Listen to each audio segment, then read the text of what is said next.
Good morning and welcome to the Bellingham City Council Committee meetings. Today is Monday, July 13th, 2026.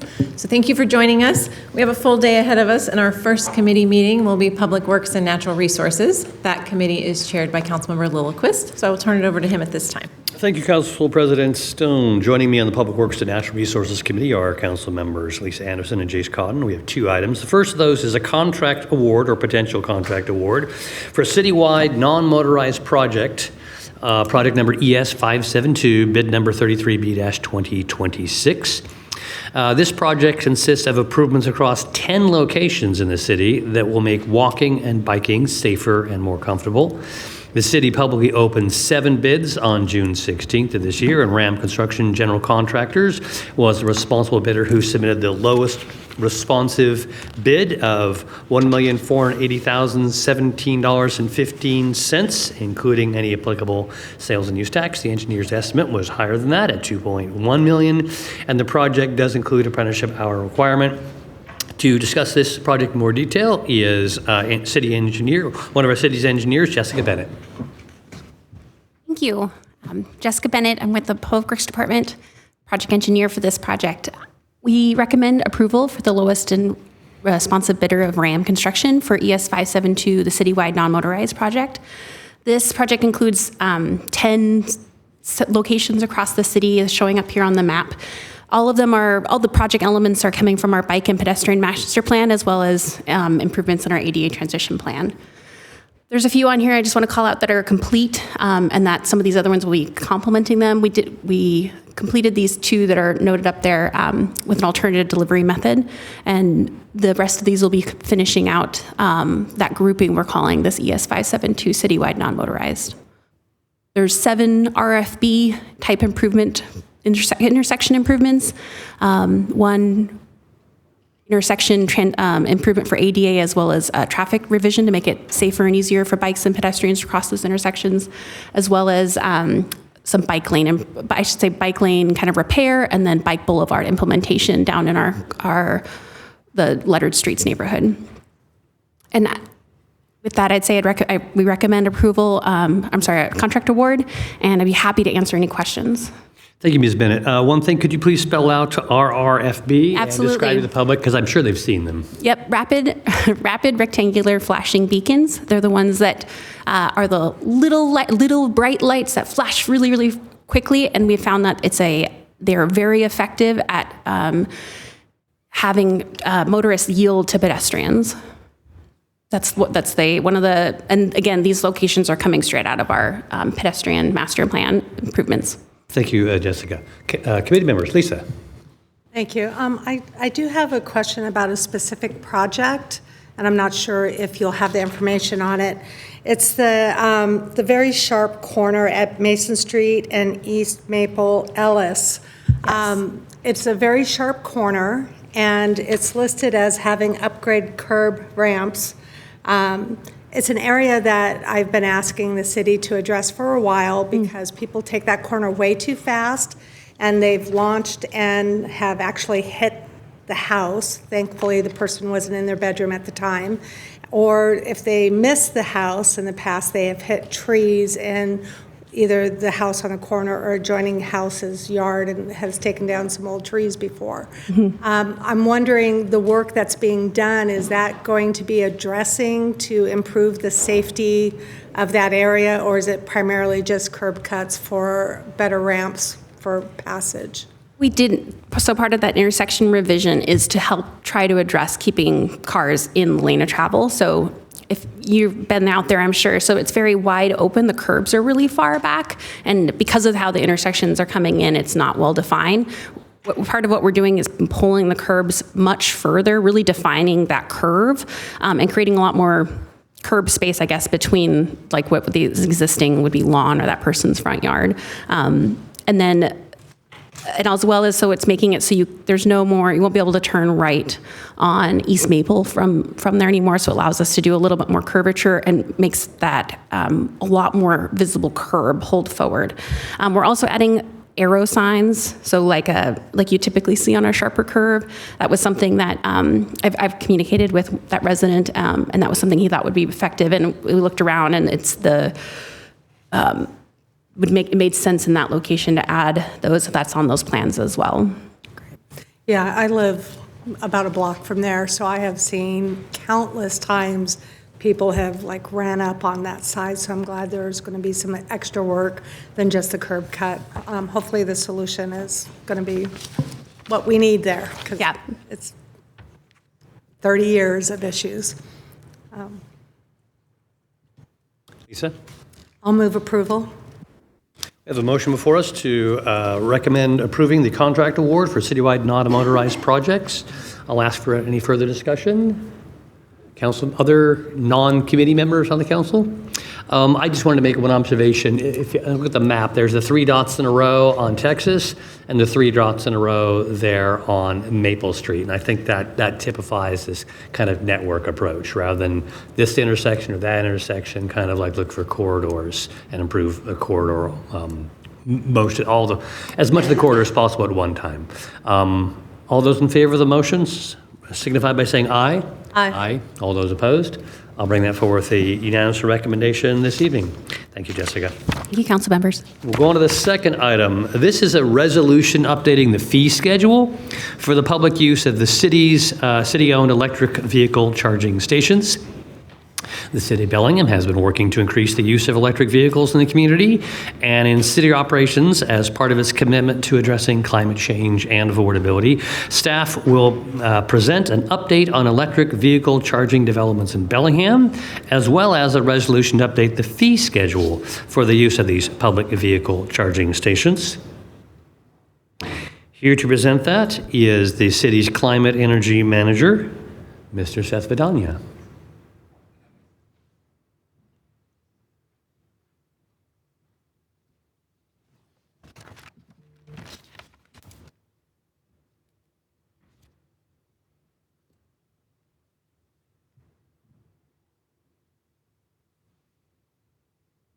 While we're waiting for that, I would note that the city first adopted this fee schedule for EV charging stations back in November of 2022. So it's been not quite 4 years since, 3.5 years since we first established the fee schedule. I will now tell a joke. That was the joke. Please don't.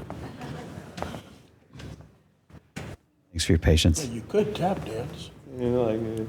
That's their job. There we go. Okay. Council, thanks for your time today. Thanks for the introduction there, Council Member. We come to you with some EV charging updates and a proposal for setting fees for EV charging in the city of Bellingham. So we'll cover fuel costs and some charging statistics with our newly beefed up charging network, talk a little bit about guidance that we have for over-the-sidewalk charging, a little bit on our EV car share program that's in its nascent stage right now, and then we'll end with a proposal for rate setting. The big why behind this is our greenhouse gas emissions and our commitment to reduce emissions down to really zero by 2050. Our last greenhouse gas inventory shows that 40% of our total community emissions, that's Bellingham as a whole, come from transportation. So investing in allowing people to walk, bike, bus, and for those single occupancy vehicles that do require a car, getting those trips electrified is an important part of our strategy to reduce our emissions down to zero. You've seen this slide before. I won't go into detail. Over the past 4-ish years, we've added 90 new plugs, so to speak, in the city of Bellingham so folks can charge their EV. Most of those are level 2 chargers that add about 25 driving miles per hour of charging. Those are our quote unquote slower chargers, and we do have a handful of fast charging EV chargers that add about 10 driving miles per charging minute. Some of our chargers are solar powered at our parks around town. Again, over 90 new plugs. And the results of investing in this infrastructure through a Department of Commerce grant are seen on the screen there. The blue line is the monthly kilowatts dispensed, and then that orange line, dotted line, is cumulative kilowatts dispensed over time. And we're now in the 700,000 kilowatt range. which is amazing. The monthly kilowatt dispense just keeps going up. We don't really see a plateau just yet. And we can overlay the projects that we had to install these chargers on this graph with that phase one of the project there, a modest increase. With phase two, where we installed really 90% of the chargers, we see a great increase in the community response to these chargers. So we really think this is if you build it, they will come sort of scenario. No plateau yet on that increase charging, but we are monitoring it on a monthly basis. We think it's important to talk about the affordability aspects of EV charging with gas around $5.30 a gallon. It costs a lot per mile to drive a internal combustion vehicle, a vehicle that uses gas or diesel. That's around 18 to 21 cents per driving mile to fuel a gas-powered vehicle. If you can charge at home, you're dropping that cost down to 4 to 6 cents per driving mile. Great decrease there. If you are needing to use our public 2 chargers, our level 2 chargers, that's around 7 to 10 cents at the current rate. Our public level 3 charging at the current rate is 8 cents to 11 cents. And with the proposal that we'll be making today, that per mile charge for electricity is 12 to 17 cents, still under what it costs to fuel a gas-powered vehicle. And those level 3 chargers are our fast chargers. We have just a handful of them. They are much more expensive to build and to maintain, and it's really a premium product for getting a quick charge. So even with that premium product, our prices are lower than using gas to fuel a vehicle. We do recognize that getting into another car, whether it be a new or a used car, is challenging for most folks. And so we want to get EV technology into the hands of folks in the community. With that idea, we've applied for a grant from Puget Sound Energy. We received $630K from them to create an EV cooperative with the idea that we'll have at least 3 vehicles stationed at 3 locations around town, the Bellingham Food Co-op, Resources, and the Opportunity Council, with those nonprofits using the vehicles, and those vehicles also be able to be used by the community. So community member can get on their phone, they can make a reservation, and they can use these vehicles that are really owned by the co-op that we're setting up, but will be used both by the nonprofit and the residents. And the hourly rate there, we're hoping to be well below the averages that you see out in the community. Right now, to rent an EV might be $15 to $20 per hour, and we're really looking to come in at the $8 to $9 per hour range. So much more accessible. The idea, just getting EV technology into the hands of more folks and making those trips that do require a vehicle cheaper than owning your own vehicle, with the idea that transportation might be more of a service versus a good that is owned.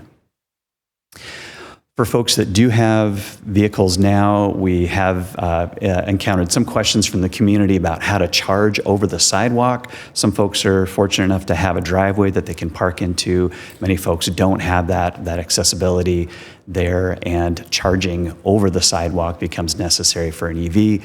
And we've worked with our folks in Public Works and our American Disabilities Act representative to come up with guidance that will help both charge those cars and make sure that the sidewalks are fully accessible. So we now have guidance online for the cable covers, as they're called, use of those cable covers to cover the cables there, recognizing that the cable covers are expensive, anywhere from $200 to $350 total.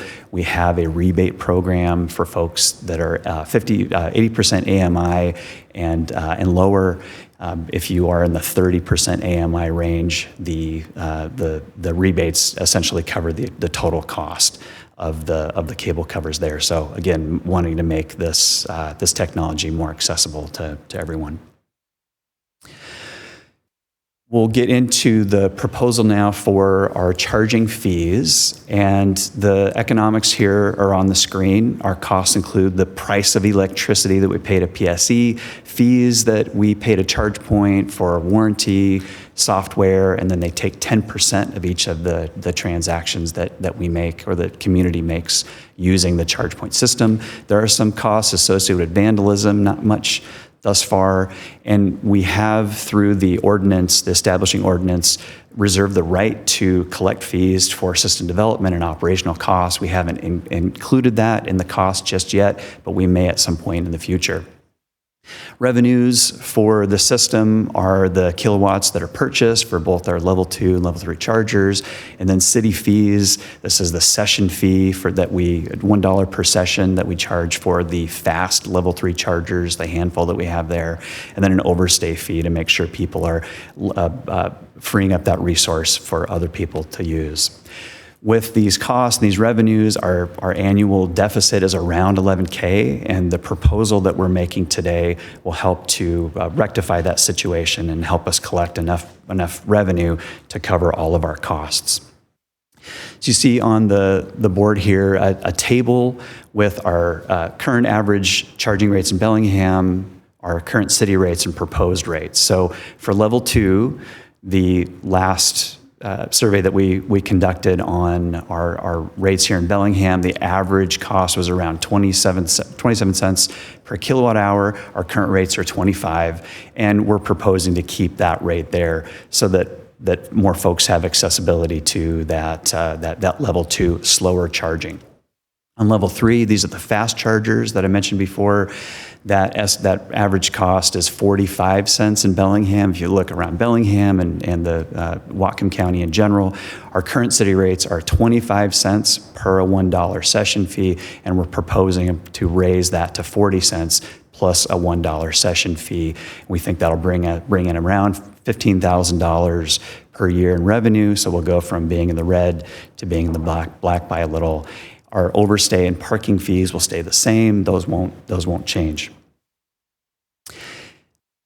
We're also proposing to increase this cost every year using the Consumer Price Index for Seattle, Tacoma, Bellevue area. An example of how we might use that would be a rate analysis that's done in December 2026.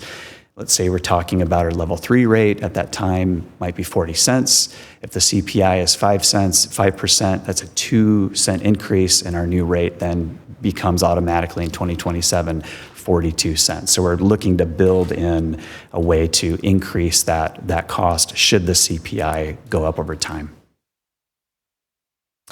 And then one last slide here on the global EV end of things. Here in 2026 now, 25% of all new cars that are sold globally were EVs. We do see a contraction of the US EV market a little bit between 2025 and 2026. If you zoom out and look at the rest of the world, there's a lot of EV happening in other places, most notably China, Europe, and a number of other nations. If in terms of the global vehicle stock, 5% of the total global vehicle stock, this is used cars that have been around for 20, 30, 40 years, 5% of that total global vehicle stock is now electric. And so that's where that market penetration of EVs is happening. Again, a little bit of a contraction here in the US, but the rest of the world seems to be going gangbusters for this EV technology. That's it for me on the presentation end of things, and welcome your questions. Thank you, Seth. Committee members. I'm going to go ahead and start with a small thing. You gave an example of the CPI rate adjustment, and you talked about looking at that in December. The ordinance refers specifically to September, however. Okay. So I don't know, with practicality, the Section 2 about annual fee adjustment says the finance director shall calculate it in September based on August to August for effective rate changes that would take place on January 1st. You just mentioned December. Is December a better time? I don't know I kind of want to ask the finance director, what is a workable schedule for that? Yeah, I think that schedule matches with when we look at utilities in general and we make adjustments for water and sewer. I believe that's the same time period, and I think that's why it was set to work with that same schedule. Okay, the thing I'm referring to is not the January 1 date, but the September, because this mandates our finance director to do this work in September. That's fine? Okay. I just want to check, because you mentioned December instead. Oh, got it. Yeah. Okay. Okay, that was a small thing. Any other discussion by the committee? Yeah, Chase. I just don't know very much about electricity rate setting. I'm assuming that's kind of our biggest cost. And so I'm wondering, is CPI sufficient? In some years, might that be more than others are increasing their rates? Or should that be an up to and leaving it with discretion to go lower if we become uncompetitive? Or Yeah, great question. So around 40% of the total cost of each kilowatt delivered to the public comes from the electricity. So that's a large portion of the cost of that delivered product there. CPI seems to be increasing over the past couple of years, around 5% per year, 5, 6, 7% per year. So there's a little bit of a difference between those two rates. We'll see if CPI works. That was our best shot at sort of pairing those two together. CPI doesn't have to go up. If CPI doesn't go up, then we don't have to increase this. But the intent was to make an easier way to have that pairing happen year to year. I believe there's what's called a core inflation rate, where they specifically subtract out food and energy costs, fuel, I think maybe just fuel, because they are more volatile. Maybe over the long run they trend similarly, but I don't know. The CPI is fine with me, but energy can be an outlier. It's definitely an outlier this year. For sure. Any further discussion? So most of that was discussion about the vehicle share and the over curb charging, but there also is an attached resolution. Lisa. I'm going to move approval, and I appreciate the changes because this was going to come to us previously, and I think it was designed that administratively the fee could be set, and I kind of had issue with that because I feel that's council's job is to determine, fees through budgetary. So I'm much more comfortable hooking it to CPI and assume that if it's not sufficient or if we find that we're overshooting considerably and that fund is expanding, the information as stated in here will be available on the web, so we'll be able to track it if council has an interest and, knows to take a look at it yearly to make sure we're not building up the fund too much and need to revisit it. So I think CPI is a good alternative to the previous version. And of course, we could always make that change if we're shooting over or under. So I'm comfortable to start out with that as a way to administratively not have to do this on a yearly basis. So good solution. So anyway, I will move approval. We have a motion to recommend approving the resolution setting the fee schedule for public-owned EV charging stations. I know that Section 2, the language there is mandatory, that the rate will be adjusted or shall be adjusted based on CPI, so that it isn't that the administration will have the choice to go by CPI or not, or skip it this year or not. They will have to adjust it according to the CPI, but as you say, we can always then revoke that requirement with another resolution from the City Council. Any further discussion? All those in favor of approving the resolution signify by saying aye. Aye. Aye. Any opposed? I'll bring that forward with a unanimous recommendation. Seth, thank you so much. Those are the only two items for the Public Works and Natural Resources Committee, so the committee is adjourned, and I return the meeting control back over to our council president. Thank you very much, Councilmember Lilliquist. We will take a brief break. The next committee is Community and Economic Development. That will begin at 10:35, so just a brief break, and we will be right back. Thank you. Welcome back to the Bellingham City Council committee meetings. The next committee before us is Community and Economic Development, and that committee is chaired by Councilmember Cotton. So I'll turn it over to him at this time. good morning. As a reminder, I'm joined on this committee by council members Huffman and Williams, although all 7 council members are eagerly in attendance today. We have one agenda item. This is an ordinance to amend Chapter 6.0004, of the Bellingham Municipal Code to expand the Urban Village Phase Tax Credit and establish a new downtown pedestrian core tax credit. The proposed ordinance relates to the Business and Occupation B&O tax credit, local B&O tax credit. The proposed ordinance would expand the existing B&O Urban Village Phase tax credit to all urban villages within the city and establish a new targeted B&O tax credit program for qualifying businesses located within downtown Bellingham's pedestrian core. And the purpose of the proposed ordinance is to provide for the consistent application of economic development policies within urban villages and incentivize occupancy of vacant spaces, strengthen downtown activity, and improve overall vibrancy within the city's primary pedestrian-oriented district. Sorry, I probably didn't need to read all that, but it's, I'll first recognize Mayor Lund. Thank you, Councilmember Cotton. Good morning, Council. We have an ordinance proposal before you today that connects to one of the implementation actions in my recent executive order connected to advancing urban vitality and economic opportunity.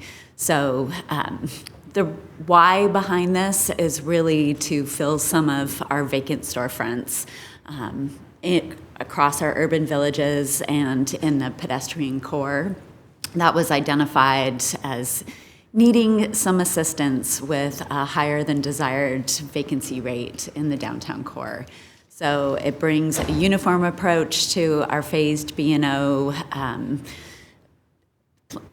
strategy that exists in the downtown core to primarily benefit vacant spaces in Fairhaven and Barclay, and then it really adds on a significant incentive in that pedestrian core, the map of which Tara has shown. And our intention here is to encourage activation. It's to benefit existing businesses by bringing more pedestrian activity.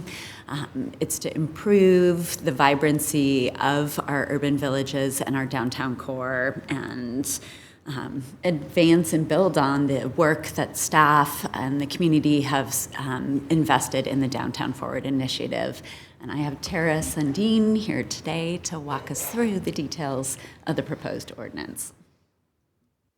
Good morning, Tara Sundin, Community and Economic Development Manager for the city. Before I walk through the ordinance, I wanted to just give a little context because Darby Galligan and I presented to you back in April, and then we came back in June. So want to encourage people to go check out those sessions if they want a little bit of a deeper dive on our broader project. But a little background is in September of last year, our department initiated the Downtown Vacancy and Vibrancy Study as part of the Mayor's Downtown Forward initiative. The purpose was really to get a better understanding of what was happening on the ground, if vacancies were actually problematic for our community, and really get kind of the facts on the ground. The 6-month study involved field observations, parcel level analysis, stakeholder interviews, listing reviews, and some case study research from comparable downtowns. So we did bring in a temporary employee to help us lift that project. And the project area included the 61 block Main Street district. I will note that this is a large downtown for a community our size. It's physically quite large. Over 200 acres and nearly 2 million square feet of ground, and that's just ground floor space. For comparison's sake, Bellis Fair is around 750,000 square feet. So this is a sizable piece of our community, our commercial properties. And you can see that we concluded that the full area, we had about a 10% vacancy rate. But when we looked a little deeper at the pedestrian core, and what we call the pedestrian core are areas that are slated for commercial, ground floor commercial land uses and our retail focus area, that we did see vacancy rates creep up to a level that we're not satisfied with. It's over 14%, and we would determine that to not be a healthy rate. And so then we kind of looked to case studies, we looked to our own incentives that we had in the books and said, what else can we do? Also, as a reminder, this isn't a reminder for you, but for those watching, there are limited financial tools that the city can undertake to help businesses. It's prohibited, gifting of public funds is prohibited generally in the state of Washington. But we knew that this B&O tax was a lever that we could bring into play. And we already have an incentive on the books, which the mayor referred to. It's for our urban villages. And we have kind of a tiered approach where currently all of our urban villages, with the exception of Fairhaven and Barkley, can benefit from that program.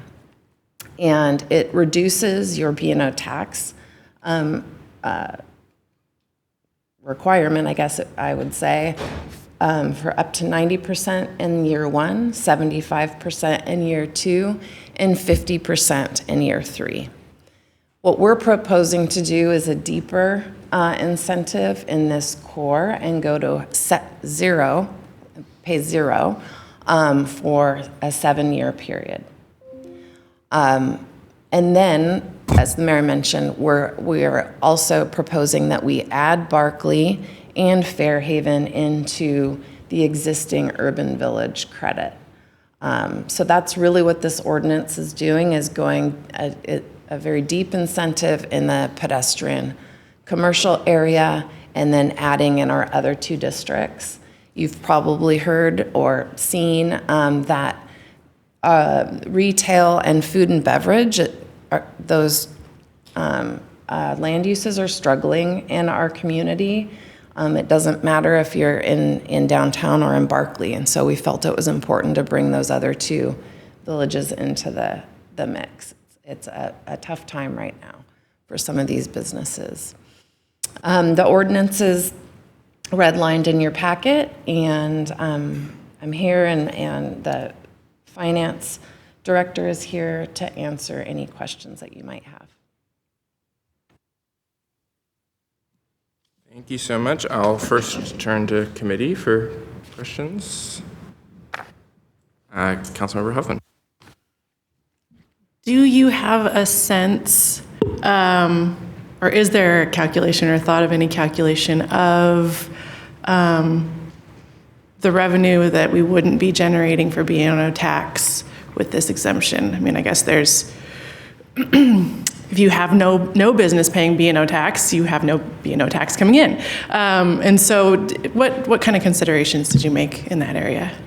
I think that we are looking at it, and I know that Forrest and Andy have looked at it this way as well, is it's kind of how we look at the multifamily tax exemption program. We're looking at it through the lens that you just mentioned, which is we don't have those taxes now.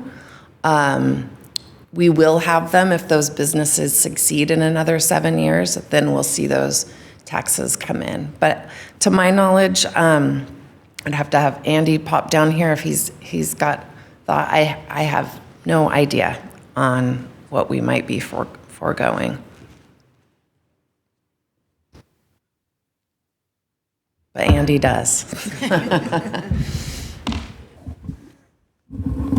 Andy Asbjornson, Finance Director. I think Tara said it really well on the fact that it isn't revenue we're collecting now, but really the economic increase it can bring to downtown and the retail sales tax and the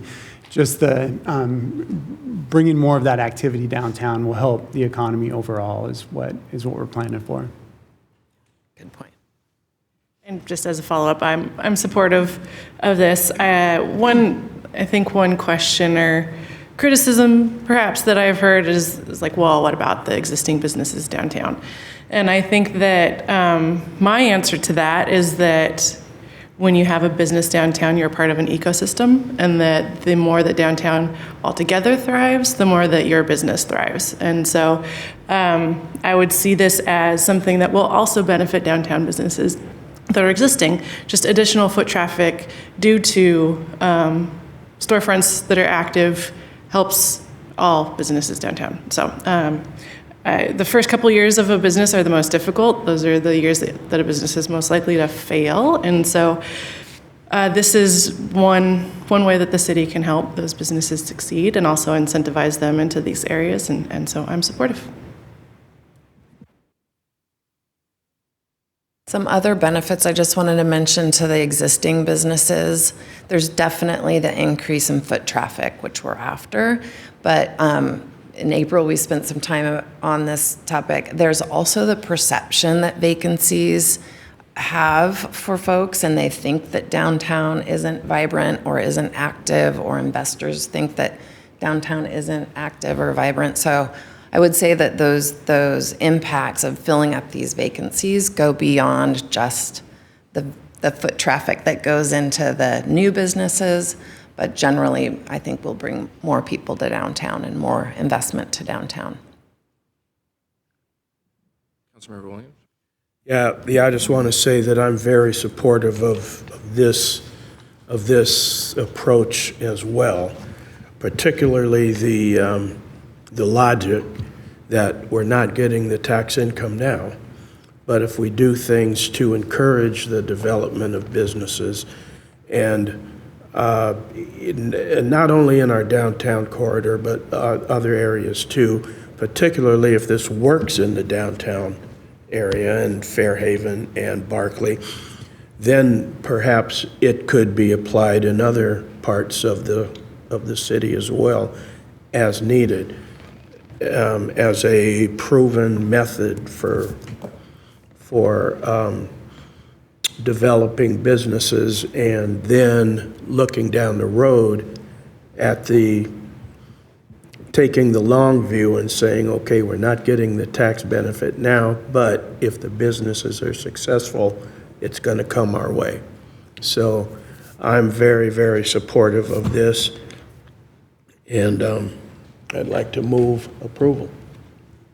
We have a motion from Councilmember Williams to recommend approval. Further comments or questions I see from other committee members? I'll first recognize Councilmember Wilquist and then Hamel, and then Anderson. I have a request to clarification and 2 questions. The request has to go with the foregone revenue question. With the multifamily tax exemption, we actually track the amount of tax the exemption is, and we also track the number of houses or housing units created. We track the benefit. The request is, can we do the same with this? How much revenue do people apply for to be forgiven, and how many jobs they create? Or for that matter, what is the revenue of those businesses that can go to the spillover effect that we're talking about? It'd be nice to be able to track the benefit. Do you think that would be doable? In our current method of B&O reporting, they would report basically no revenue to the city in those quarters. So they basically just get a full exemption over that period of time. So we wouldn't actually have the data to know what. Oh, so it isn't like they report $1 million in revenue and then the credit goes to zero. They just report zero? Yeah, I'd have to double check, but I believe we just have the individuals. Well, we'd be having 100%. We could potentially back into that information, actually, because you would report the full amount and then we discount it to zero. So we would just have to pull the individual businesses and see the benefit. So I think we could actually pull that information. So that's my request. In a couple of years, maybe remember to look back at the program and see if we could measure the benefits or estimate the benefits. The clarification has to do with the Main Street program. Right now, that is a really powerful program which allows businesses that pay a B&O tax credit to, instead of paying the state, their B&O tax. They direct it instead to a qualified Main Street program, the Downtown Bellingham Partnership. But that is a diversion, I think, only of the state's portion of the sales tax, which is distinct then from the city's portion of the sales tax. Do these two programs not touch at all? Like just one is state, it goes over here, one is local, and we can forgive it or not? Yeah, we operate those separately. Okay, so that's my clarification. First question, right now we have this 3-year, as you say, Ms. Sundin, stepped approach, 90% discount, 75, then 50% discount, as opposed to kind of the simpler 7-year, 100% discount for the downtown pedestrian core. Why not harmonize those? Why not, if you still want to keep 3 years for, or we, the council, decides to keep 3 years for the urban villages, why not make that 3 years at 100 rather than the more complicated version? Why not make that 7 years at 100? Why not simplify things by creating the same schedule and amount of B&O tax credit, because it's the same purpose in both instances? I can speak to the pedestrian core. I mean, this is the area we did want to prioritize at a higher rate because of the vacancy rate here. That's why we're going 7. And then we just decided not to really, we weren't really after changing the existing If I wanted to program. suggest 3 years, 100%, would that be difficult to implement? No. Okay, so that's a question. I'll leave it where it is. And then the final question is, I've talked with you earlier, and I can't remember if I talked to the mayor about this, but I know I talked with you about creating a tax exemption for the Birchwood and Northwest intersection, because it was an area that's seen significant business loss. It's seen, supposed emergence of a food desert with some turnover in businesses. You may also remember during the original urban village planning thing, that was a possible node for an urban village, extending both across the bridge further south, towards that little shopping center there, and north. Taken together, that is a small commercial core, and it was considered for an urban village. I still consider it a candidate for a future urban village. And I suggested, why don't we throw a tax credit around that area too, the same tax credit. I think you had reasons why you didn't want to do that. Could you please repeat them? Because I still think it's a good idea to incentivize that area too. And I think the mayor might want to speak to this as well, but we think that area would be a good urban village location as well. In the Planning and Community Development Department, we think there's a real opportunity for some focused planning. I mean, it would require a urban village planning effort. And then when that happens, I think this, because we have an urban village tax credit program, then they would, I think that would be a kind of an automatic extension of this code.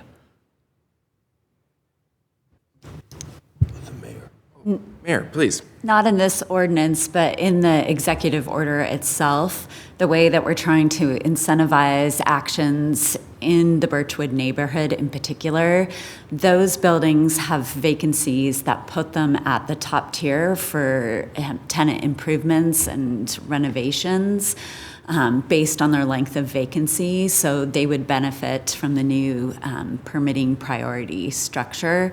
And that was how we were thinking of supporting the Birchwood neighborhood right now, is through that new permitting tier. I think we just have to recognize that we have the urban village structure defined, and until Birchwood is part of that, yeah. Sort of makes me sad, because I would like to see that area become an urban village, and then we would have this sort of extension applied to it. But I know how long these things take, and I don't know how long I will be here. I would like to see that happen. I really would like to see that happen. We will continue to grow. I think the urban village strategy has been successful. I think we're not done with it yet.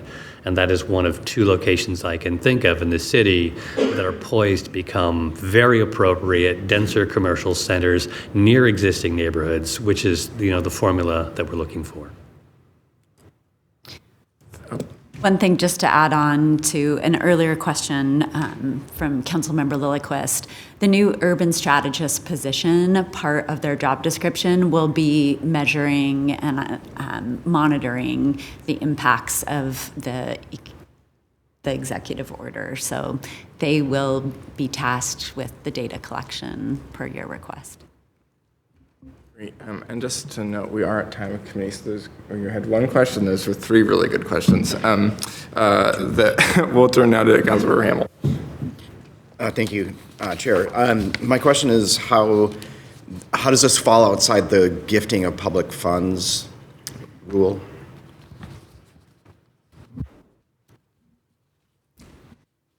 Matt Stamps is not here, but maybe James Erb or Andy, are you comfortable with this? Yeah, I mean, this is just a tax benefit, is to increase the economic activity of the area. So I don't really think it falls under the benefiting of under the law, like there'd be concerns over. I'm not sure if the legal side has any concerns over that for this tax benefit. I don't have any additional concerns about a violation of the constitutional prohibition on gifting here. Yeah, these types of tax benefits are adopted widely across the state, and the Supreme Court of Washington has looked at these types of things before and determined that they do not violate the gifting prohibition. Thank you. Councilmember Lilliquist asked one of my questions, which was the request to track the economic aspect, but also sales tax, because I'm assuming sales tax increases with the businesses. So we're not getting that sales tax either. So hopefully that will rise up a little bit. So if we can have kind of an estimate of how much additional sales tax, I don't know if that's impossible based on their B&O and knowing. But was there, my second question, was there any consideration given to businesses in that core area that started in less than a year being able to apply to this? A little bit of my concern is if I didn't have a huge infrastructure like a restaurant would have. I was a smaller retail, and I don't know if there haven't been any new retail in the last year, but I can move my shelving to another location and get this for 7 years versus staying in a place. So I just don't know if there's some shifting could happen in order to benefit. But also if I started my business 6 months ago and I'm not qualifying, I'd be a little jaded based on missing this opportunity. So just wondering if you looked at, were there any businesses that started recently? And if so, was there consideration that they could also apply in this particular core? We did discuss it, but we didn't look at actually how many businesses it started. But the legal advice was that you have an answer for it? Okay. Forrest Longman's gonna jump in. I just want to level set a little bit here about how much money we're talking about for these businesses. B&O tax, it's on gross receipts, but it's a very, very small percentage. So when you look at a small downtown business, I looked at sort of a handful of them in the system. $500 to $1,000 a year is what we're talking about and what they're paying in B&O tax. So when we discuss moving, the potential to move, probably not going to outweigh the cost of setting up a new lease or the trouble associated with it.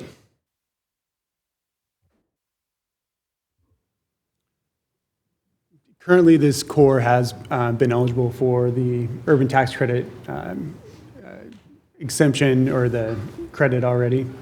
And so we have not had a significant amount of participants into the program. I can only recall five over the last couple years that have joined the program. So they still have the eligibility of the 90, 75, 50%.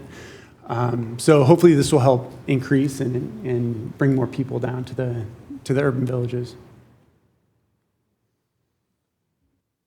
Thank you for the great questions, committee, and for the presentation. I'll just reiterate, we don't have very many tools as a city, and we're trying to get more, and this is one that we do have. And there's a lot of confounding variables. It'll be difficult to measure, but I think this reflects our commitment to make use of every tool that we have to increase vibrancy, and vibrancy begets vibrancy, right? And so every little bit we can put into that effort is worthwhile in my mind. So thank you again. We have a motion, and let's go ahead and vote. If seeing no further discussion, all in favor, please say aye. Aye. All opposed? Hearing none. I'll bring forward that recommendation this evening. And I'll just add one question. If it is easy to pull the historic data on the existing tax credit, I would be interested, but if that's a lot of work, no worries. Okay, great. With that, end of committee. Thank you very much. We will take just a brief break to queue up the recording for the next committee meeting, so it'll be just a moment. Okay, welcome back. So we're going to move forward with the next committee meeting this morning. The next committee is Budget and Finance, and that committee is chaired by Councilmember Anderson, so I will turn it over to her at this time. Thank you very much. Joining me today is Councilmember Hamel and Councilmember, I believe, Lilliquist. No? Okay. So we have one item in front of us today. Item number 24987, which is our first quarter financial review for 2026. The presentation provides a summary of the city's financial position for the first quarter of 2026. The March 2026 financial report is attached to the bill and provides detailed information related to the period. The presentation and additional financial information is available on the city's website at cob.org/reports. Joining me today is our finance director, Andy Asbjornson, and most council, or all council, should have received what I believe will be our slide deck, and that information will be provided online. It just wasn't in our packet today. But Andy, if you would like to cover our first quarter update. All right, thank you, Councilmember Anderson and council members. This is the financial update for the first quarter. I apologize, it's a little bit delayed. We are down to 2 accountants to start the year, with one out on maternity leave, welcoming a new baby boy to her family, so she's back. And we're getting caught up on some of our financial reports. We've also been working on the year-end financial statements for fiscal year 25 to get those to the auditors. We were able to complete that over the last few weeks ago, and the state audit has just started as of June 29th. So we are currently have started that annual audit with the state auditor's office. So a few of you may be contacted for questions or just a risk assessment associated with the audit. Again, this is a first quarter 2026, so I just wanted to provide a quick update. I know it's a little bit past information, and I do plan on bringing a more thorough review on August 24th. So on August 24th, we can bring more estimates, forecasts, look into 27 a little more as what we're seeing, but this will give us a snapshot, starting with the economic activity.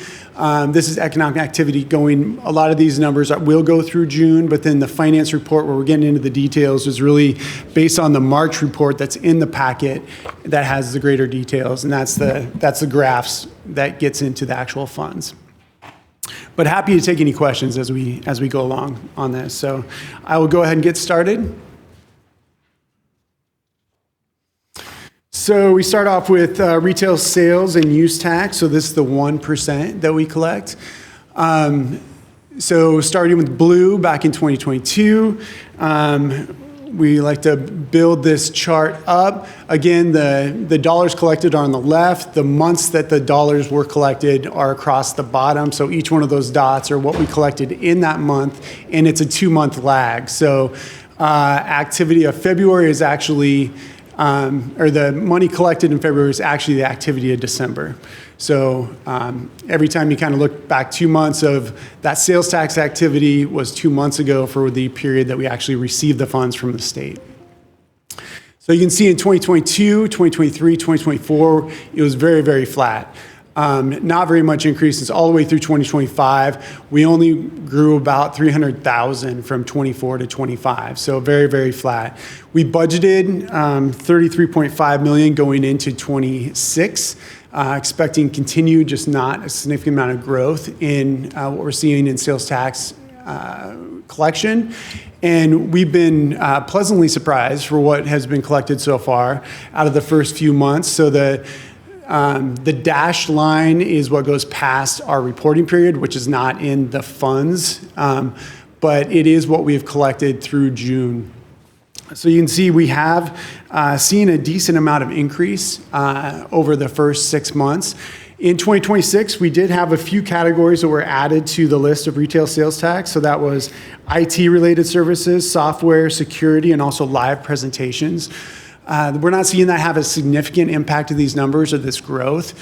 A couple slides from now, you'll see more of the growth is related to construction activity that's really pushing us forward at this point. So, and I'll get to that in a couple slides.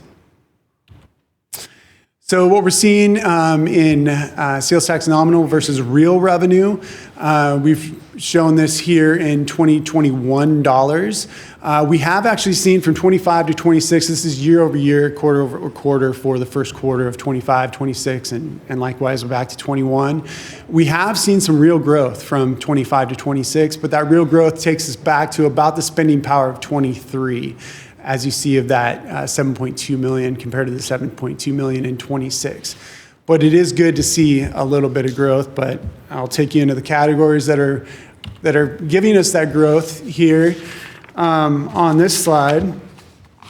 So this is sales tax by NAIC sectors rounded by 3. So NAICS subsectors, it's the North American Industry Classification System that classifies all the different sectors into categories so we can track these in their different sales tax categories. What we see here is construction and building has made a significant return. This is year over year. That's a 45% growth year over year from first quarter 25 to first quarter 26. We've also seen growth in motor vehicle and parts dealers. So both of these two categories have been really significant in bringing us to where we are in what we're seeing in the sales tax growth numbers. As you see, we have a decline here in general merchandise and also food services and drinking places of 5 and 4%. These 5 categories represent 50% of what is collected for sales tax within Bellingham. So pretty significant categories, and construction has a very significant impact to what we collect and the economy for what we collect in our sales tax here for the city. Which takes us into these two slides. On the left, the permit activity, this really gives us an idea of what's going on with future construction. So this is all the activity that goes through the permitting department. There's units and permits are the axis on the left. Value is an axis on the right and is used for the value of the permits that go through the permitting center. And then we have the last 10 years of quarter over quarter, first quarter of the year as a comparison. And you see in 26, we are not off to a very strong start. So 24 and 25 were reasonably strong. Permits were higher in 24, but units were a bit higher in 25, even to end the year. In 2026, we're starting off with only approximately 135 units that have been paid for through the permitting department. So these are all paid permits. So this is all future construction activity. What is sitting out there ready to issue within the permitting department? Through June, there's value of 96.6 million in construction value waiting to be issued, which is approximately 5.4% or 5.4 million in revenue that would be collected if those permits, if anybody just comes in tomorrow or whenever their project is ready to come and collect on those permits. So still a lot sitting there in the hopper of what could be available, all the work the permitting department is doing, but just the permits aren't getting picked up and that construction is not moving forward at this point. If we look to the right side, we look at the housing market. So this gives us an idea of just what else is going on in the economy, gives us a sense of what's going on with real estate excise tax as well. These columns at the bottom are the supply of housing, and it uses the left axis, and the orange line is the average listing price. So you can see the average listing price has been, it's back to about 800,000 there on the far right. And you see the growth in supply just continues to grow. We just seen these continuous growth each year and in more houses hitting the market and likely sitting on the market a little bit longer. Through the first quarter, we've seen REIT about the same as the prior year. It's about $1 million through Q1 25, and it's about the same in 26. We are hopeful that then increases going into the summer months and more of the busier season.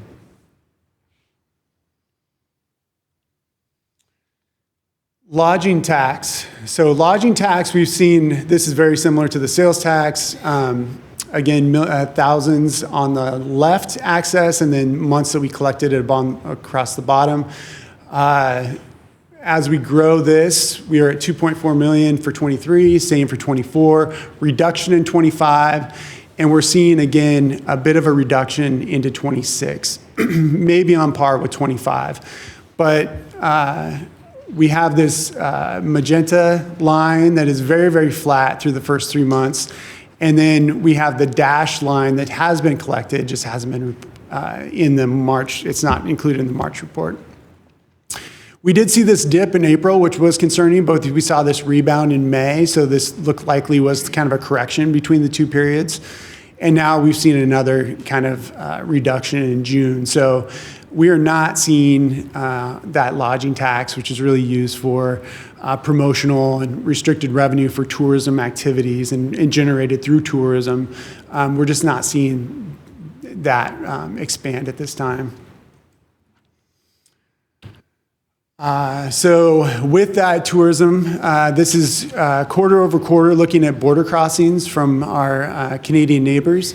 And so you see that through 21 up through 24, we were really increasing, continuing to rise as we came out of COVID. And then going into 25 and now even through the first quarter of 26, we've just been seeing these reductions in travelers crossing the border coming down into Whatcom County. So that is likely correspondent to that tourism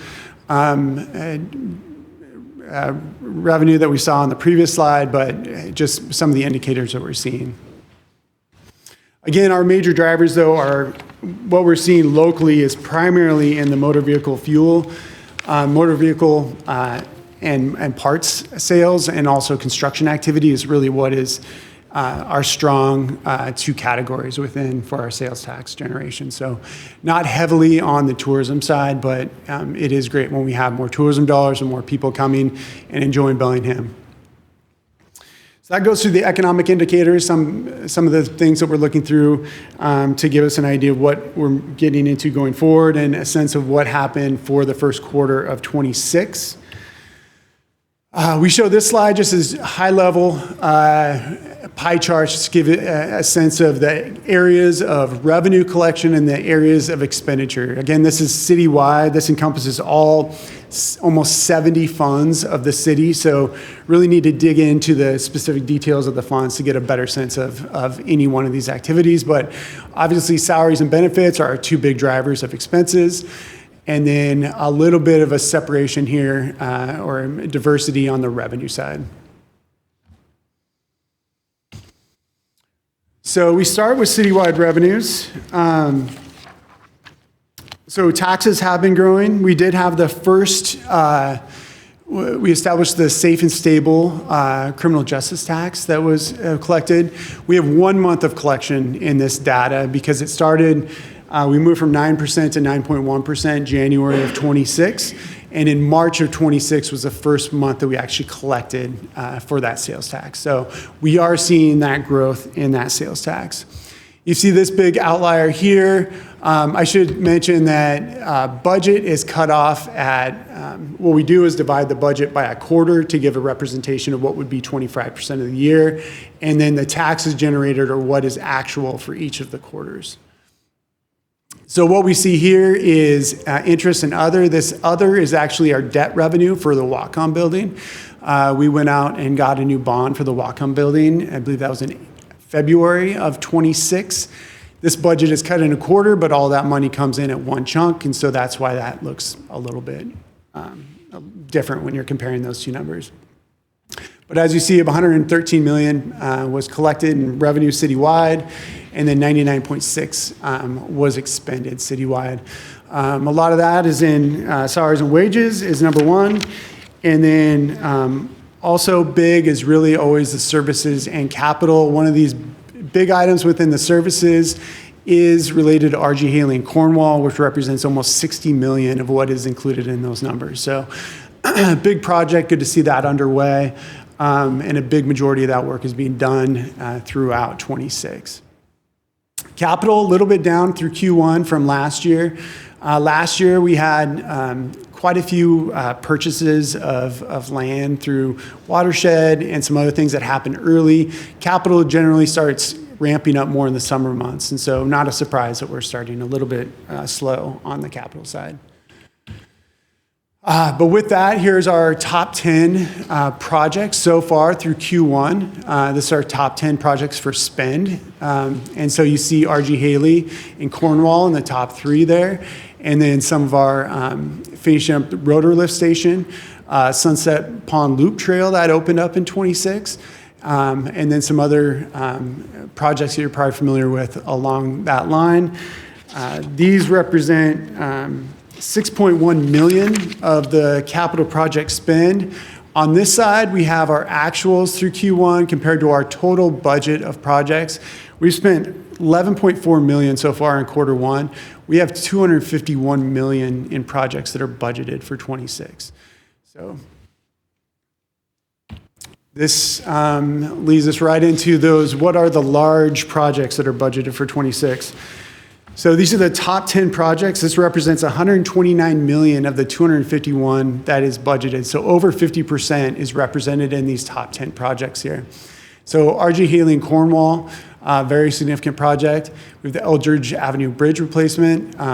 That's in still the planning stages. New Wacom building, that's underway. And then the Post Point sludge tank replacement.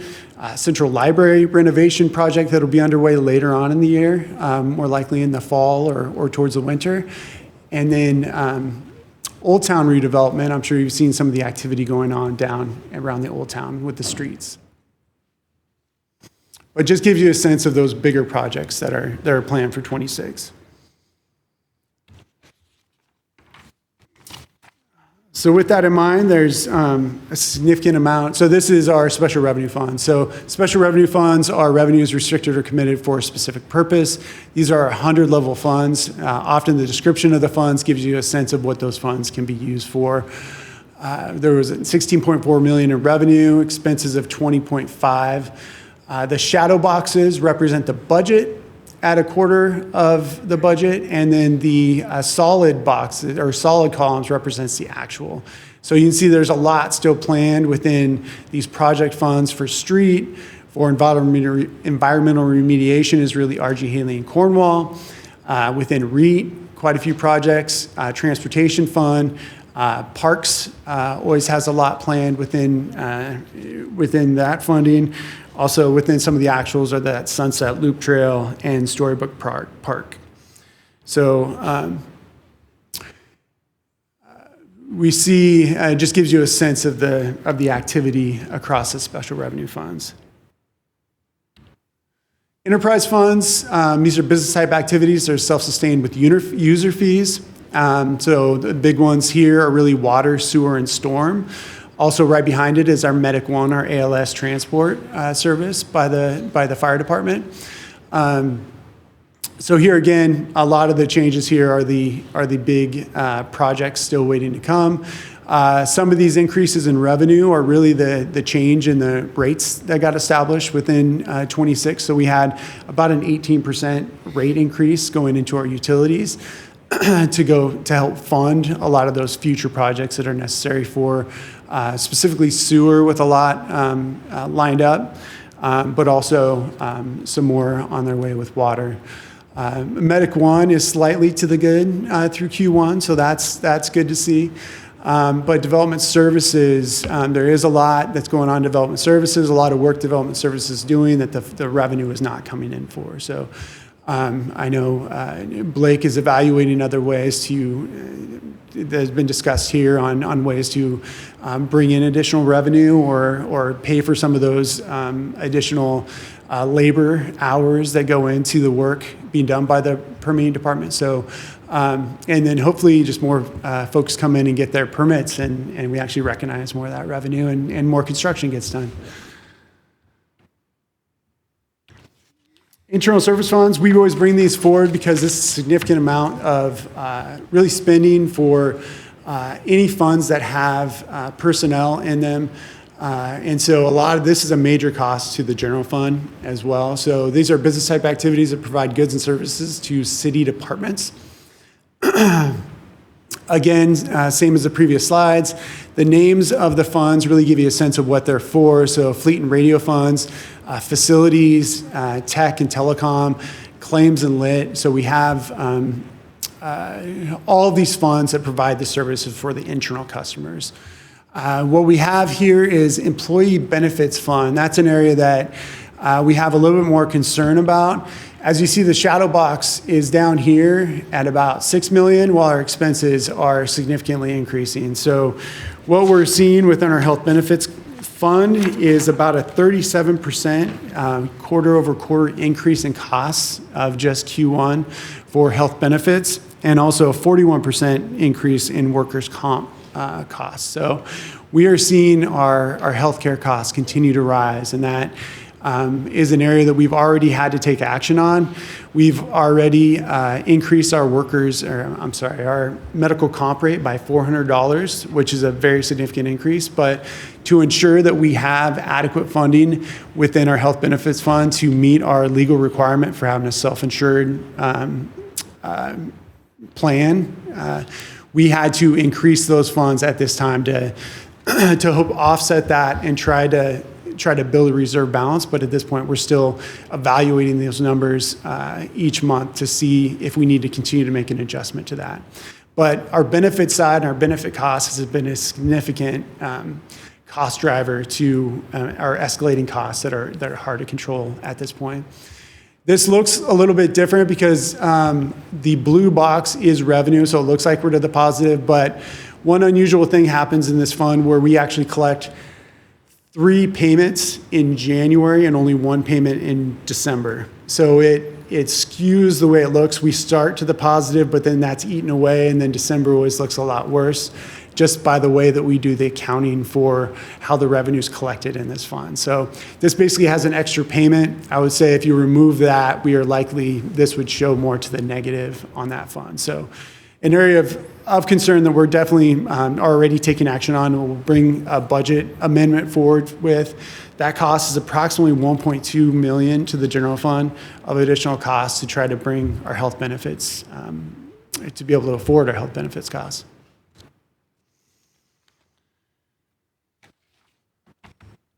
Takes us into the general fund. So on the general fund side, we have seen about an 8% increase to sales tax. So we saw that within the construction activity. We also, as represented with that safe and stable sales tax, which we collected just 1 month of that, but that is an increase year over year.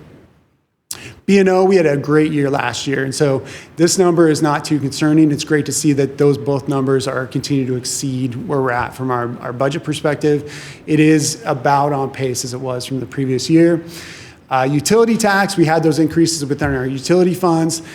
Those rates really start hitting more in February and March with the activity. So when we bill in January, that's often for December. And so it takes a little bit for those to actually be represented in the numbers. We have seen an increase when it comes to electricity, and we will see that in water, sewer, storm, But we're also seeing reductions within natural gas, cable, and telephone within that number.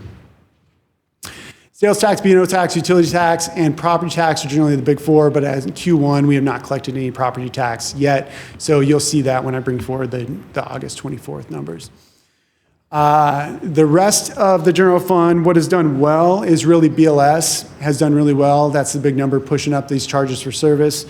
In the blue, grants and revenue sharing, really the GMT funds.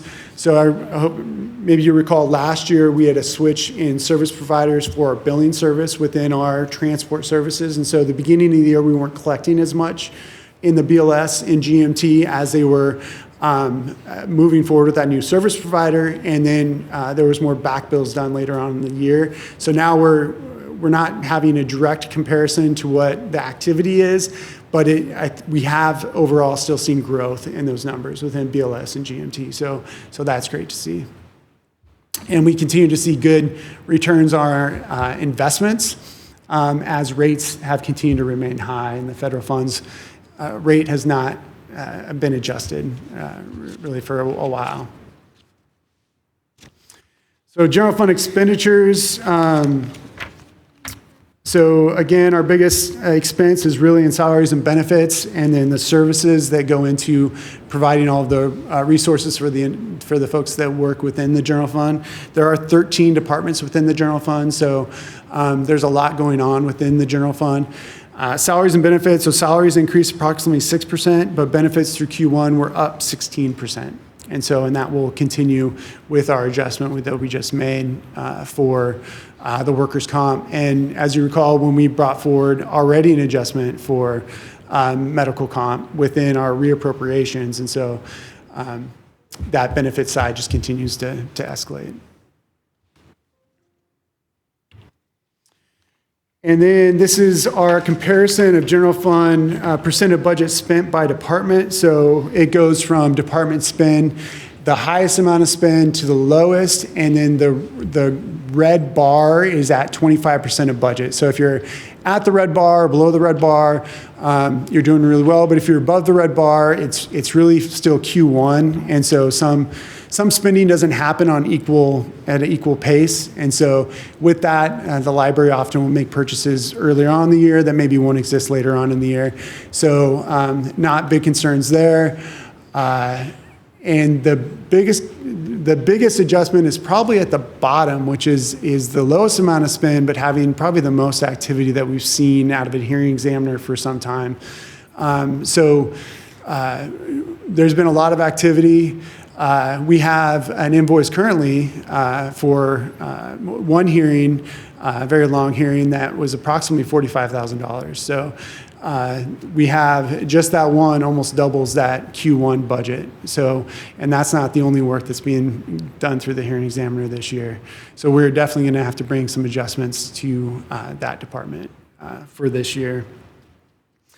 So things overall within the general fund have been positive. It's great to see that growth in sales tax. We've seen a little bit of growth in the utility tax, the investment income, the BLS and GMT are really helping prop us up to try to keep that to the positive side, which we have been positive through the first quarter. On the expense side, we're seeing those other demands when it comes to the benefits within the health benefits area.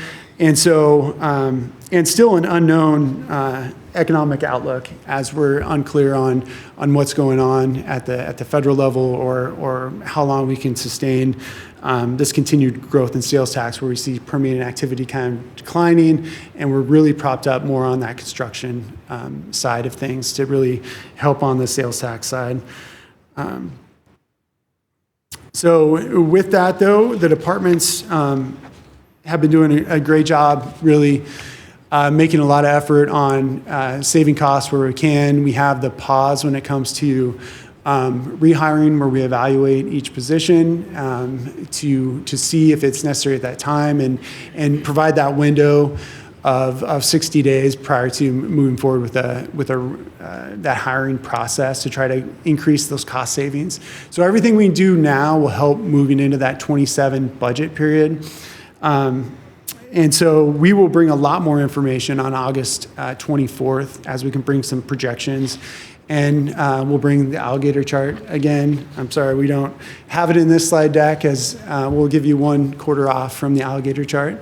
And then we will bring it back on the 24th as we evaluate what is moving forward.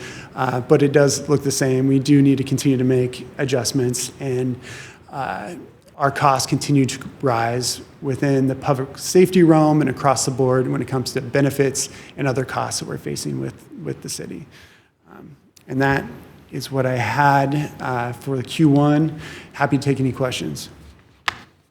Committee, any questions before I ask one? Councilmember Hamel? Yeah, thanks for the presentation. My question is on page 5 of the slide deck for the permits or permit activity. And just trying to get a handle on something that you said about that this is kind of a look backwards, sort of, or like recent historical, permit is issued. There's a lag time between when that permit is issued and then the units then subsequently being built. And do we have a handle on why that delay happens, or what causes that? Is it like lining up financing for the projects, or what do we know about that?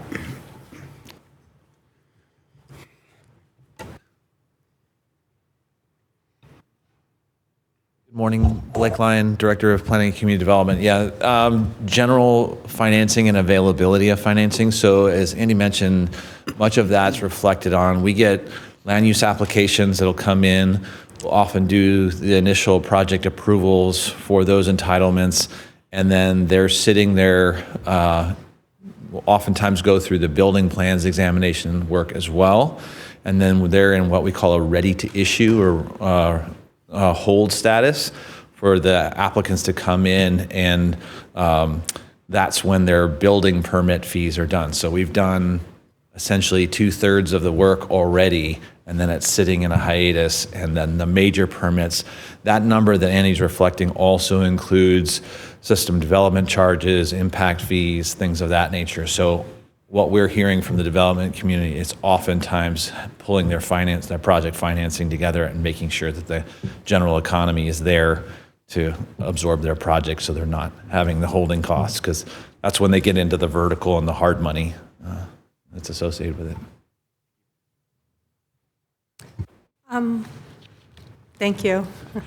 A request, it's not as much of a question, but during, I have a little bit of concern, which is not something that I can necessarily prevent, but the escalating cost of the being self-insured in medical.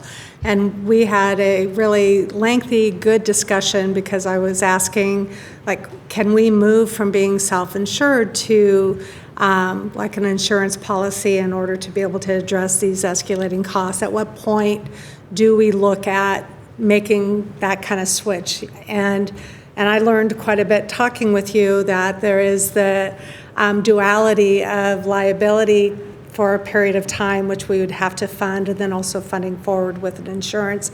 Could you, on a cliff note, maybe share that information? Because I think for other counselors who may not have sat down with you and discussed that, my thought was well, why aren't we looking at a different methodology? Because if we've been increasing our medical costs, and now we're going to have an adjustment of $1.2 million. At some point, I felt like there's a tipping point, and there's a lot more to consider than just the actual cost of doing a different insurance. So would you mind covering a little bit of that background so everybody else is on the same page why I haven't been asking us to do that? Yeah, I think it is good to always analyze the best method moving forward, and that's really the bringing forward that benefit analyst too, so we can really evaluate what's in our benefits, what we can do moving forward. Maybe in the future the best plan is to go insured. So self-insurance can be really positive when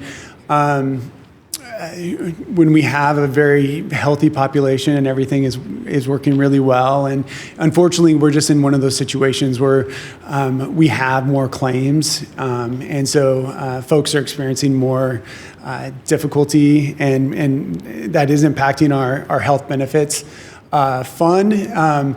So at times, self-insurance can be really good, and other times we'll have these heavier or higher years, and then we'll have these lower years. So it's really trying to figure out how to balance that. But moving into a new insurance program, we would be still liable as a self-insurer for everything prior to moving to that new insurer. So I believe that new insurer would just focus on when we sign up for that new insurance moving forward.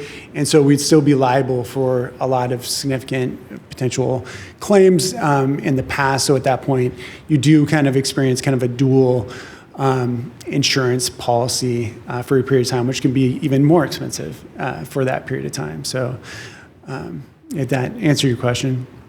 Yeah, which can take years. So we would be paying two different systems. So it would escalate the cost, so it wouldn't just be straight across. So anybody dealing with a medical now, we would still be liable until treatment or time that cost no longer existed. So it's more than just switching to an insurance policy. And thank you for mentioning the benefit position that will be able to really kind of do that heavy lift to see when it might make a difference, because I know we fund positions, but it's a good reminder that there will be somebody coming on board who will be able to specifically do that analysis in the future.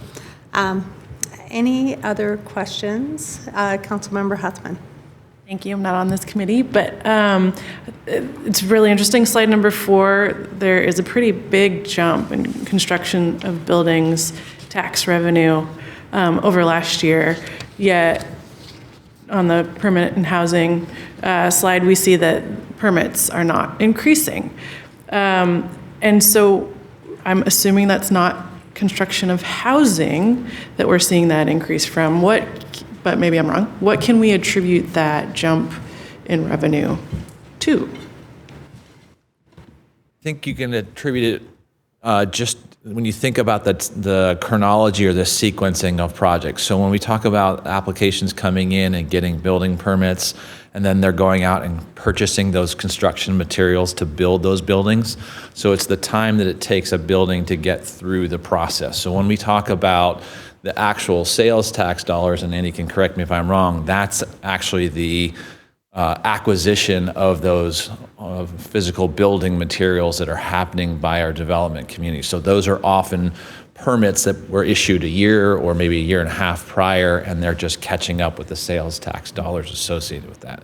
So what you're seeing in the permit revenue decline is future projects that will be built. So you may see a lag in some of these sales tax dollars if we don't get those permits moving.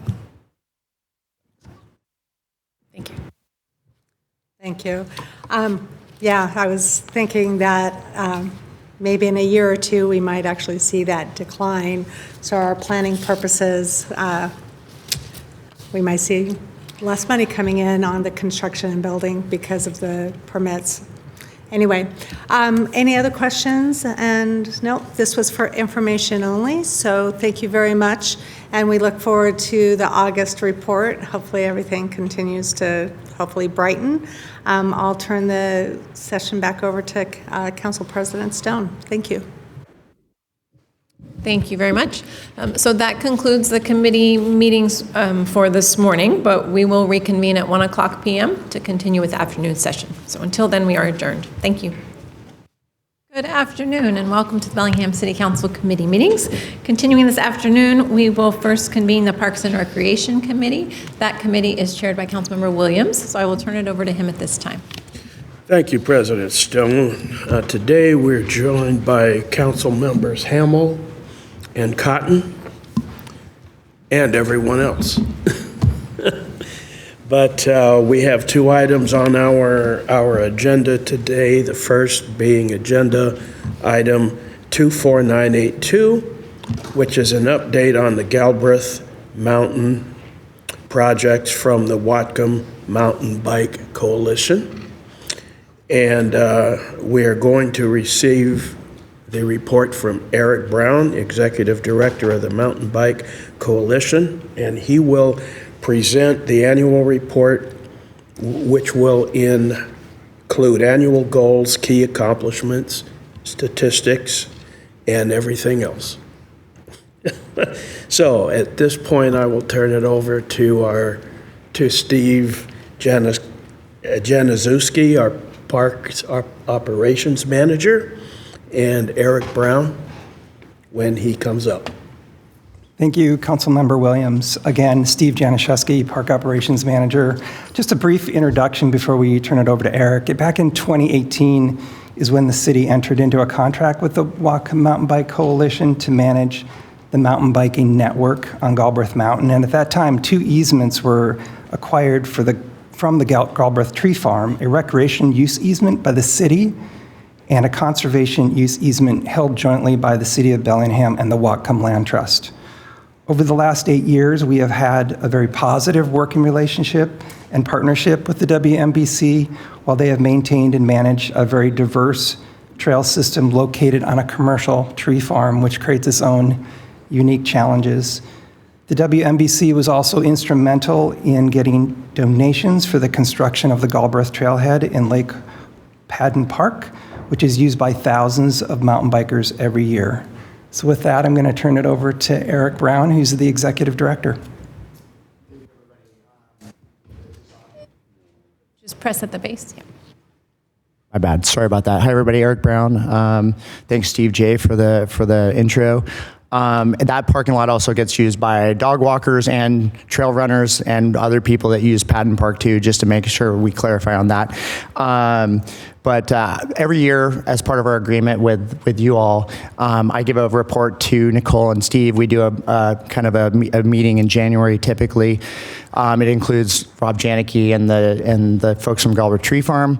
We talk about what we've done this past year and what we're going to do for the previous year and what we're going to do in the future year. And then Rob gives an update on timber management plans on the mountains. So when I did that in January, Steve and Nicole both asked me to come here. So yeah, that was in January. So it's a little delayed, but thanks for listening. I'll try to be brief, which is not exactly my strong suit. Really quick, I just want to give you an update on who's on our board of directors. Actually, this has changed since then. We've added a new board member already named Julie Goman, who works for the Department of Natural Resources, but a diverse crew of folks from university professors to civil engineers to graphic designers, small business owners, people that work for the university, et cetera. So, and Department of Ecology so yeah, a little bit about our mission. You know, our mission is to preserve bike access in Whatcom County. Our vision is to create a world-class mountain bike community, and we're building a healthy and vibrant community through biking. We now have a pretty large staff. There's 10 of us, including myself. We have 5 trail builders. We have some admin staff and then program staff. So, you know, that's really, that allows us to keep up on trail maintenance, not only on Galbraith, but in the other areas that we work in. So I'll talk a little bit more about that here in a second. A little bit about the trail construction that we've done in this past year. We created a new area called the Bro Zone. It's kind of a funny play on words. We're not talking about bros. We're talking about Nate Bro, who unfortunately passed away in the fire in Fairhaven a couple years. He owned the Hare Street Cafe, and Nate's family from Anchorage, Alaska, donated a bunch of money to the Walker Mountain Bike Coalition, helped raise money, and we built the new Bro Zone, and actually even had help from some folks here with some of the work on that, including the signage, et cetera. But these are the new projects that we've been worked on in this past year on Galbraith right there. So a bunch of projects. Most of them are fairly short trail connectors or pretty short trails, but with some plans coming up here. Some of our big key maintenance projects we did this year, Molly, which is a trail that actually ends on off Oriental Avenue, and Michael Perelskin's group at Natural Resources actually managed that. We did a big maintenance overhaul, and we partnered with them actually with the city on that to try to clean up some drainage. That's that project that you see with the gravel on the top left, and that's a big neighborhood connector for the people in Geneva. So as most of you may or may not know, there's the north side of the mountain and the south side of the mountain. The north side extends all the way down to the lake in Geneva, all the way over to Whatcom Falls, and all the way to U Street, along U Street, down all the way to Padden. So if you think about Galbraith Mountain, it's kind of, there's like a sea of neighborhoods around it shape. And then even folks from Sudden Valley come up from Lake Louise Road as well. Some pretty key stats for you all. This is from 2025, as you would guess, but 308,000 folks we counted on our trail counters. That doesn't include all the various neighborhood connectors that we don't have those on. Those are all the key trail areas. But as an example, my neighborhood, which has 17 neighbors, we have our own trail network, or trail that connects into the trail network. And lots of people off U Street use my neighborhood as an access point, and there's a lot of those around the neighborhood. So this is a conservative number. Interestingly, Galbraith Lane, which is the south side, and all of our north side access points are all about 50-50, and that's pretty much traditional. It's pretty, I think a lot of people, obviously locals tend to access it from the north side of the mountain. A lot of folks that live either out in the county or Skagit County or tourists tend to access it from the parking lot off Sandwich Way. Sorry for this map. This is just sort of a little bit of information, but these are all the future harvest plans on the mountain. And this is items that are given to us by Galbraith Tree Farm and Rob Janicki. And some of this is already happening with some of the city thinning that's happening on the city-owned watershed properties, where they're basically thinning a lot of that for fire and for better, just to create a better forest environment. And that's actually happening as we speak. But so there are, as you can see right here, this is 330 acres currently permitted for the year. So a lot of those acres have trails that run through them. And so we coordinate that with the logging community and the loggers. I mean, we have direct access to Rob's crews and to the Janky logging crews. So these are areas that are already planned, and some of them are happening, and some of them will be happening here coming into the fall, into the next year. We finally got our donor bricks at the parking lot. This was we had almost 1,800 people donate to the parking lot. I don't know if anybody realizes that, but WMBC, when we originally came to this project, we worked with the land trust, the city, and original calculation on the parking lot was going to be somewhere around $300,000, and of course, it ended up being $656,000 with $180,000 of in-kind donations from people like Ram Construction, Freeland and Associates Civil Engineers. Like, we had 10 of our members basically donated their professional services for that. So finally got the bricks done to commemorate all our donors there. 2025, our programs, we had 700 participants. That includes many of these, which are after-school bike clubs. So we had 389 students in our fall rides. That actual number, so I'll just give you a little indication. Our spring program, because this was done in the winter, right? Our spring programs had 486 elementary school students and middle school students in our spring programs. So our biggest bike club still is the Flying Squirrels, which is a girls elementary school ride group. Lots of our friends and lots of our kids have gone through those programs. That's the group that's on the bottom left there, the Flying Squirrels. And there they are right there. So in the fall, we had 50 girls. This year we had elevated in spring. It kind of ebbs and flows depending on parents' involvement and that sort of stuff. So this spring we had a bigger group. We do a middle school program called Youth Dig and Ride, and that gets middle schoolers. We kind of found the sweet spot. Kids get into high school, they start driving, they find girlfriends or boyfriends, and they kind of fall off for us. So we've really kind of identified that middle school age is kind of the right spot. They're not too whiny like my fifth grader is, and they're old enough that they can kind of do some work. And so we really target on that. So Youth Dig and Ride gets them out. They work in the morning. They do some trail work. We identify projects, and then they have lunch and they go for a ride in the afternoon. The Bro family is actually helping us with this program now. So the Bros, with their fundraising, actually are helping support this now. And then, of course, our program with Vamos, which gets Latin youth out on bikes outdoors. And we have an Earn a Bike program. Over 100 kids this spring have earned bikes through that Earn a Bike program. And that's through a partnership with WashDOT and Cascade Bicycle Club. Summer mountain bike camps, actually, we've elevated that. We actually had 9 weeks last year. We have 10 weeks this year that are actually happening. Right now, we have, I think, a small group this week. It's only 10 kids this week, but last week we had, or the week before last, we had 30 kids in our after-school bike clubs. And that's varies between sometimes 4 days a week, sometimes 3 days a week. And then our Joyriders, which is our female group, ride group, and that's actually quite blossomed. And we do stuff on mountain, Galbraith, and off mountain too now, which has just started last year. Which we go ride on Chuckanut or Olson Creek, which is over on Y Road, or at Lake Whatcom Park. So, and then for the first time, we started a new program last October called Family Mountain Biking Day, which is exactly what you would think. It's just a reason to get families out riding together. So we have that happening again this year. I believe it's third weekend of September, I believe, is when we're doing that this year. And then our volunteers, of course, we're a small staff. We really flourish because our volunteers, I'm just coming off the busiest week of our whole year with the tune-up. And we had, 500 volunteers out volunteering at the festival grounds and up on Galbraith. And so, the fact that if I look a little cross-eyed, that's why. And then our budgets here, obviously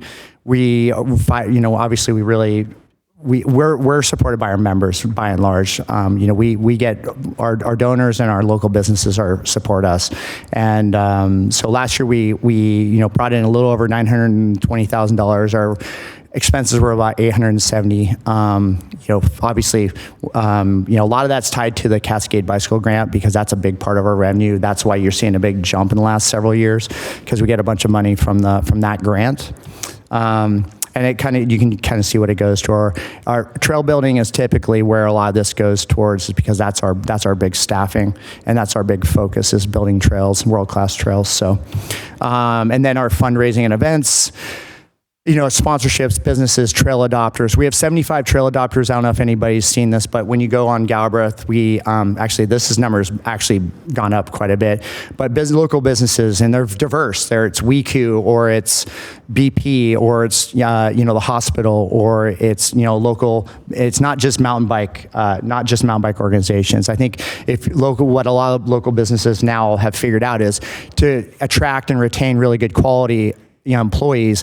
Use the recreation aspects of this community, and mountain biking being obviously a big part of that now. So a lot of those folks support that. They do trail days with their staff. They use it as, sometimes team building days or something like that. Or they do it as part of their, they get their customers out there with them, like a bike shop might do that, et cetera. So, a little bit more about our financials there, but 54% of our budget goes towards trail building, advocacy, and outreach. So a little bit about this year to 28. Our strategic plan is 3 goals: world-class trail networks, inclusive community programming, organizational strength, and we've been working on all 3 of these this year, and our 3-year plan. Happy to talk to you. By the way, you can always reach out to me directly if you have any questions about this. I'm happy to answer those, whether it's today or any other day. But we're working on a bunch of new trails, not only on Galbraith, but also we're currently building over off the Y Road because we're in that tight watershed window. And then we have a bunch of logging rebuilds because the top of Galbraith is owned by the Department of Natural Resources. A lot of people are unaware of that. They're going to start a logging activity in the fall. So as you would guess, it's kind of, if you think of about a wheel, that's the hub of the wheel. And so there's a lot of trails that start and end there. So we're going to be real busy from fall into the winter, rebuilding those with our staff after that logging happens in September. So that's going to keep us real busy. And then, as I mentioned, Olson Creek Trail Development. We have some trail development happening in Whatcom County Parks. We're working on a new trail extension on a trail called Brown Pal over by the lake right now. We have obviously always working on the pump tractor jumps down at the waterfront and at Whatcom Falls, Birchwood, and Civic. We're working on planning with Maple Falls. Finally got that permit checked off recently, grade and fill permit. And then, of course, we have, lots of trails I'm working with state parks. We got some funding from state parks this year to do some maintenance up on Larrabee, so we'll be doing that going into fall into winter. And then we're working on some adaptive trail inventory for people on whether they're on a 3-wheel bike or a 4-wheel bike, et cetera. So, and then just some more stuff about new programming working with different communities here in this area. We currently have a program at Everson at Nooksack Junior and Senior High School with Vamos. That's a new one to us this past year or so. And then we're working on a bunch of new programs with our programs director this year. Organizational strength. We brought a couple folks into full-time employment this year that were previously part-time. We're working on some stuff, obviously living within our means. I always like to do that because we all individually, family, all have budgets that we have to work within, and we're no different. And so we really kind of pride ourselves on being fiscally conservative and making sure that we're always, staying in the green there. in the black. And then our summer camps, as you can see, this is what's happening. So we have one that's beginner and intermediate. We intentionally don't try to be advanced. Advanced riders already have their little things that they do, so we intentionally try to focus on beginners and intermediates with our bike camps. And then this was all slated back in January, so I apologize. Some of these dates have already come and gone, but we do a Wednesday night race series up on Galbraith that gets about 150 riders, everyone from 5-year-old up into their 70s this year, and we average about 150 racers on a Wednesday night. And then we did the thing at the Bells game, Northwest Tune-Up. Just finished. That's why I look the way I do. And then, we've got Shoot the Trails, which is our photo and video contest awards. And then we have Bike Day. And then this is our 40th year. I guess I should have said something about that. So we just did a big celebration on Galbraith that actually wasn't on here, called Galby Grooves, which was a concert. And actually, huge thank you to the mayor who came up and gave a real impassioned speech there. And it was great. It was super fun. And hopefully something that we can do into more annual thing. We called it Galby Grooves. And we had 2 bands and 2 DJs. It was great. It was super family friendly. It was a super fun event. And based on that, we're hoping to do something like that in the future up there. So, and then of course, how to get involved, donate, volunteer, ride with our youth, etc. So, and then if you want to learn more about us, if you're not following us on social media, I give these trail updates all the time. You can listen to me blather on website, social media, email, physical. Obviously, you can come and talk to us. We do stuff on the mountain at kiosks, trail signage, etc. So that's it. Thanks for all your support. Questions for anybody? Mr. Locris, you usually have something for me. I'm just calling out Dan. What do you got? Well, our protocol goes to the committee members first. Oh, sorry, my bad. That's okay. That's okay. I forgot you're running this meeting, Skip. Sorry. So thank you very much for that report. That was a wonderful piece of information. But does any of the committee members have any questions or comments? Chase? No, not. Go ahead, Dan. Yeah, I just want to thank you for the report. I always look forward to this one. And you've got a lot going on. I appreciate you're giving us a lot of information. One thing that I kept hearing over the weekend is, what is the connection or the nexus with Tune-Up and Galbraith and the mountain bike group? So can you just maybe... It's a great question. So the Tune-Up is obviously it's a totally different organization. For folks that are unaware, there was a big festival down at the waterfront this weekend, 3 days, really almost 4 days really at this point. And the Tune-Up is a separate organization. The WMBC benefits from that. We manage the beer garden side of things. We gross a bunch of money from it. I don't know what the final numbers look like, but the WMBC gets is a big fiduciary beneficiary of that, along with a lot of other nonprofits that benefit from that are part of the festival. But the WMBC is actually not running that event. We also help with the enduro race that's on Galbraith that weekend. The WMBC is part of that. We get some funds from doing that as well. But they are separate and totally separate entities. So, yeah. And just to give you an idea, we raise WMBC from the Tune-Up gets roughly around $60K. 60, so, yeah. Okay, Councilmember Cotton, any comments? Thank you for the presentation. Okay, anyone else? Anna, nothing? Okay. Well, this was a presentation for our information and discussion, so no further action is necessary. But Eric, I just want to thank you for all the work that you and your organization do, making this a success and working with elements in our community to bring all these kids and students and everything to realize the wonderful activity bike riding could be. So thank you very much. I appreciate it. Thanks, Skip. And I want to make sure that everyone understands we have a lot of volunteers, a lot of staff, a lot of people that do this work. And I obviously get, sometimes you know how it is, you get the praise and sometimes you get the arrows in the back, and I take both of them. And I want to basically make sure people understand I'm not in charge of everything all the time. But I want to say thank you to all of you for your support. Thank you to the mayor for coming to the couple events we had this weekend. There's been a couple bike brands that have moved offices here in the last couple of years, and we're trying to get more people to come here to start businesses here. And we did an event on Wednesday night that the city and the port both supported. And I'd love to, if we do that again in the future, I'd love to have you all show up as well. It's on me. I didn't send that invite. We were just trying to see how it went, and it went really well. I think there was about 170 people from the various people that came to the tune-up. And, we're trying to get more economic development happening here because of the bike industry, and it's starting to happen. So I think we've seen that. Shimano just opened an office here in Haskell Business Park, and they brought in 5 people from other networks to come here. Another company from BC just moved an office up by Iron Gate. So, I think we have a lot of opportunity ahead of us. And I just want to say thank you all for your support. Appreciate you. All right. Okay, well, thank you very much, Eric.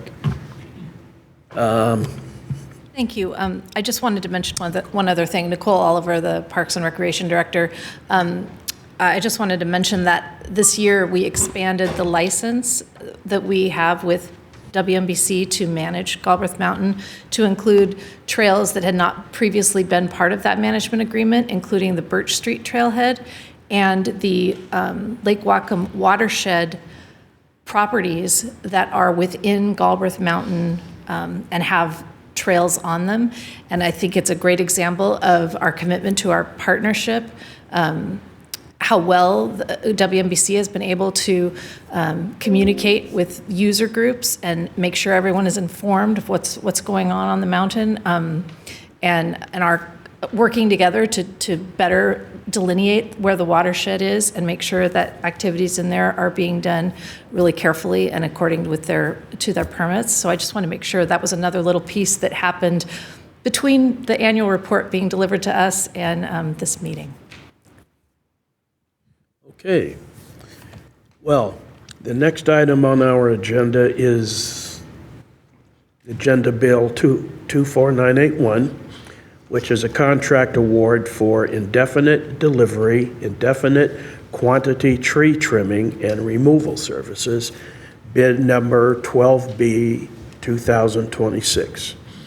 The city solicited bids for an indefinite delivery, indefinite quantity contract for the trimming and removal services. Work will be performed on an as-needed basis over a maximum term of 3 years, with an optional 1-year renewal, subject not to exceed contract amount of $450,000 during the initial term and $150,000 for the optional renewal year.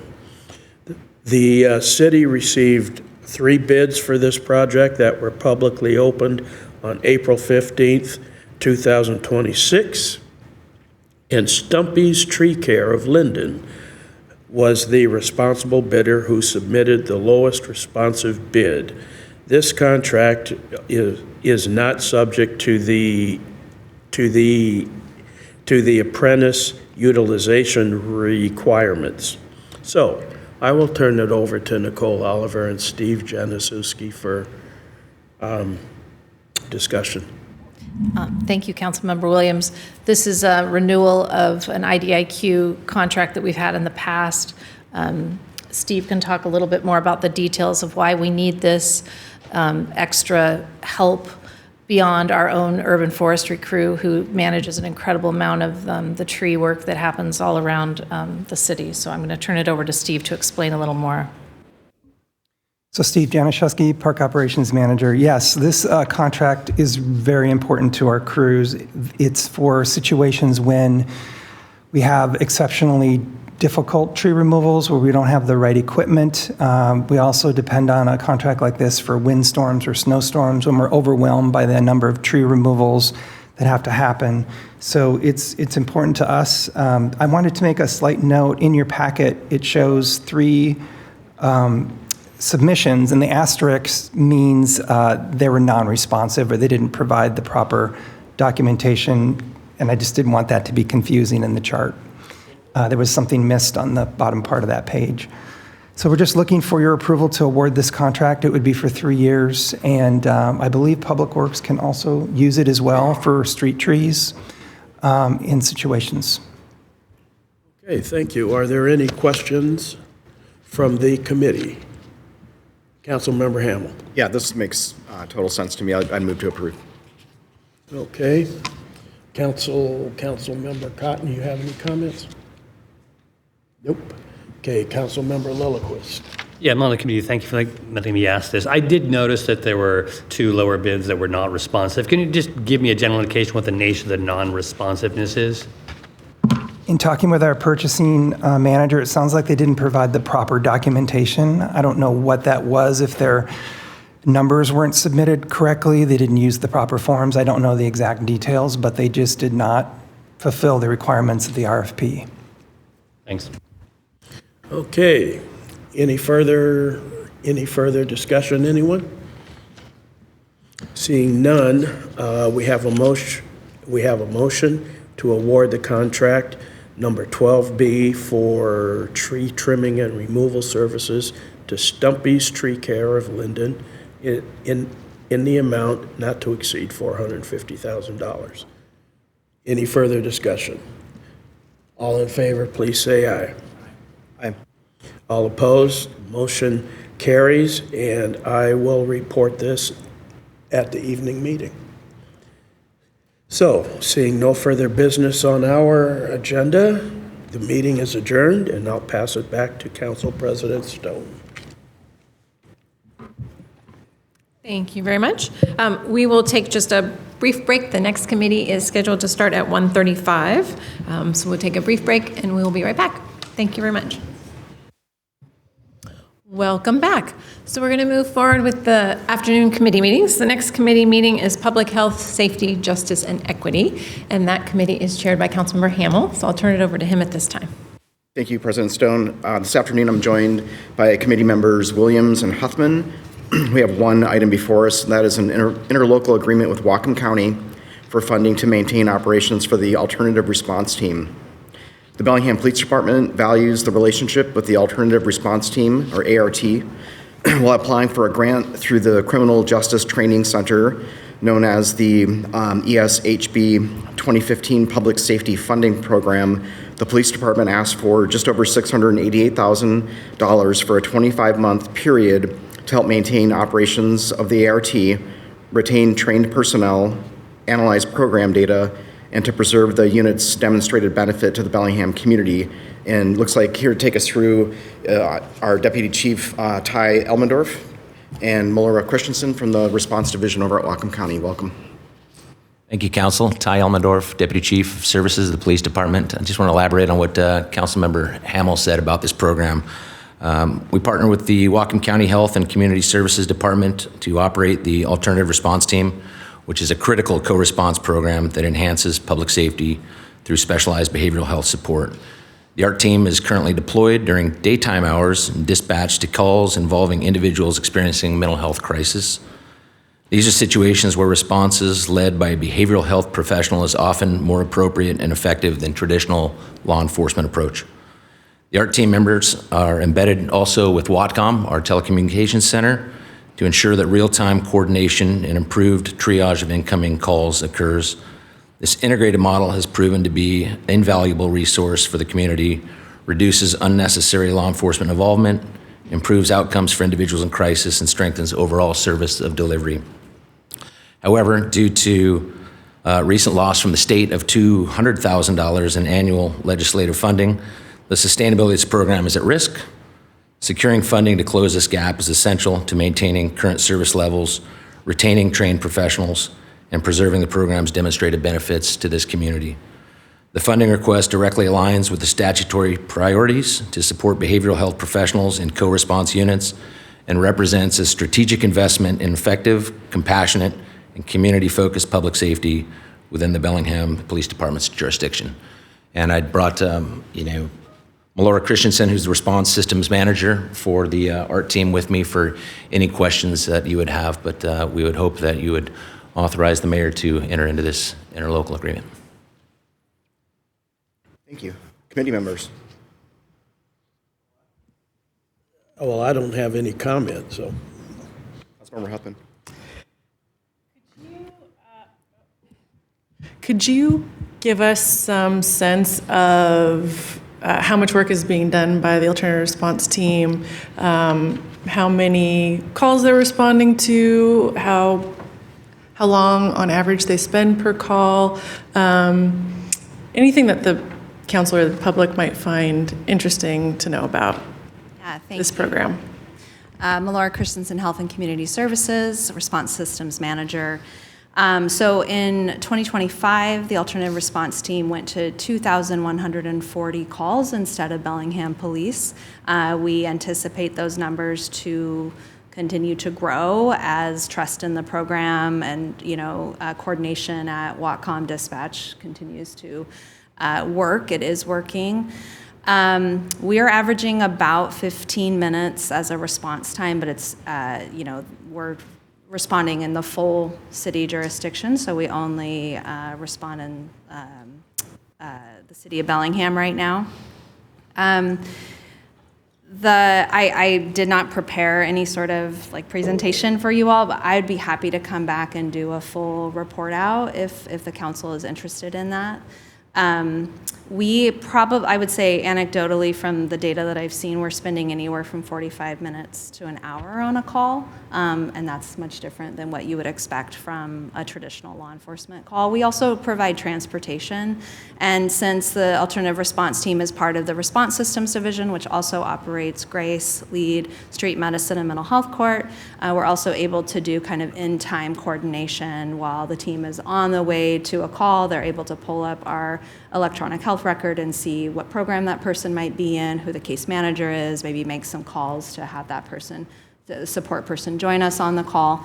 So trying to streamline and improve the efficiency of showing up on scene and having all the tools available to us at that time. So I don't know if that covered everything, but happy to provide more. I could just build upon that real quick. The funding that we're asking for is going to sustain a position and a half FTE as well as a 0.5 data analyst. So we'll be able to see exactly what we're going to and look to as we continue to help build that program. Always love the data analysis. And it sounds like definitely money well spent. And I hope to expand this program as a city at some point. Currently, it's operating 50 hours a week. Is that correct? It's operating 40, so it's 40. Monday through Friday. I guess, no, it is more. Yeah, 8 to 6, yeah. So we have our staff on a 410 schedule. We have been asked repeatedly by Bellingham Police to consider expansion, but I'll be very honest that right now this funding is just allowing us to maintain our current operation, which is 6 behavioral health specialists and a full-time supervisor. City of Bellingham and Bellingham Police Department are 2 of 5 revenue sources that support this program. The state legislature has been supportive in 2 biennial cycles, and we are very hopeful that even with the reduction we're experiencing this year, that we would see that as a legislative priority going into the next session. Committee, further questions? Councilmember, go ahead. I'm not on the committee, but thank you, for me to ask a question.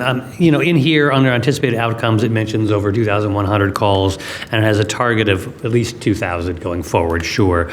But it talks about either as co-response or ART-only responses. What percentage of the calls are co-responding response, and what are ART-only responses? Yeah, we've been averaging about 3 to 5% where we're asking law enforcement to join us on scene.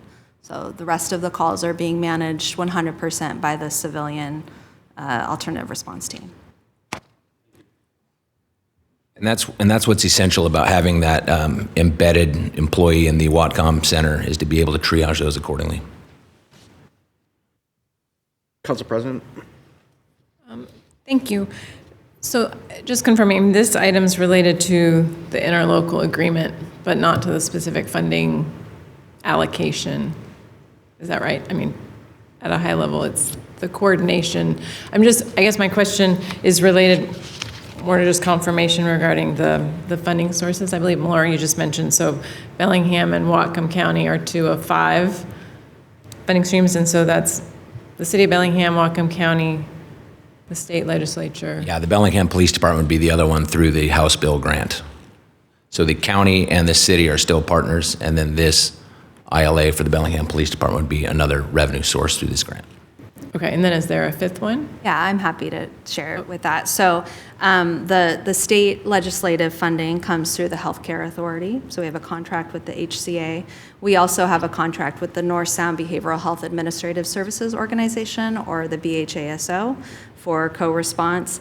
We have a agreement that is a 50-50 split between City of Bellingham and Whatcom County, and that's for, on our end, we're using behavioral health sales tax funds for that.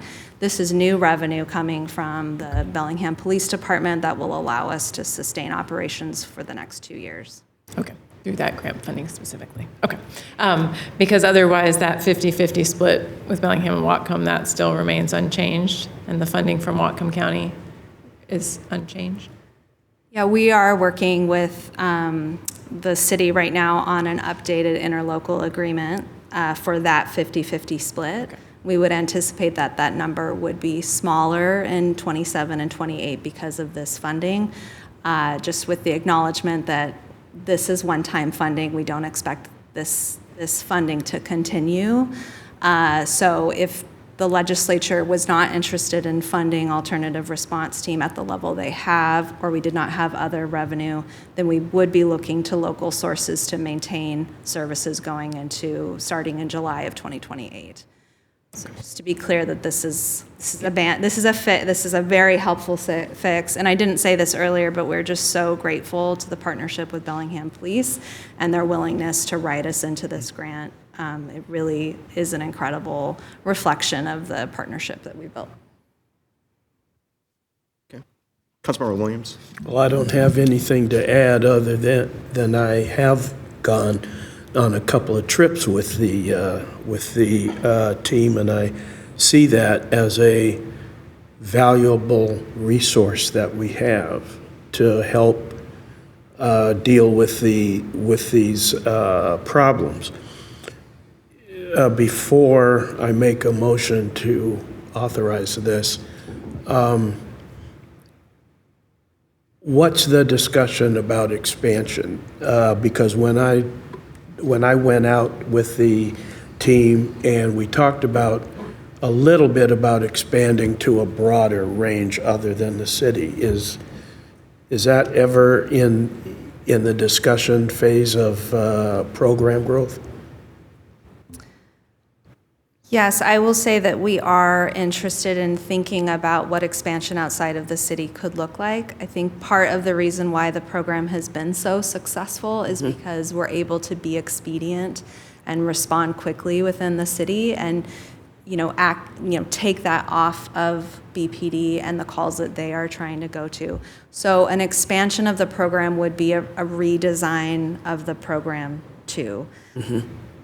I will say that the expansion in Bellingham that has been talked about is to expand to 10 p.m. Monday through Friday. Uh-huh. So we are looking at the call data to see if we were going to expand, when would we want to do that?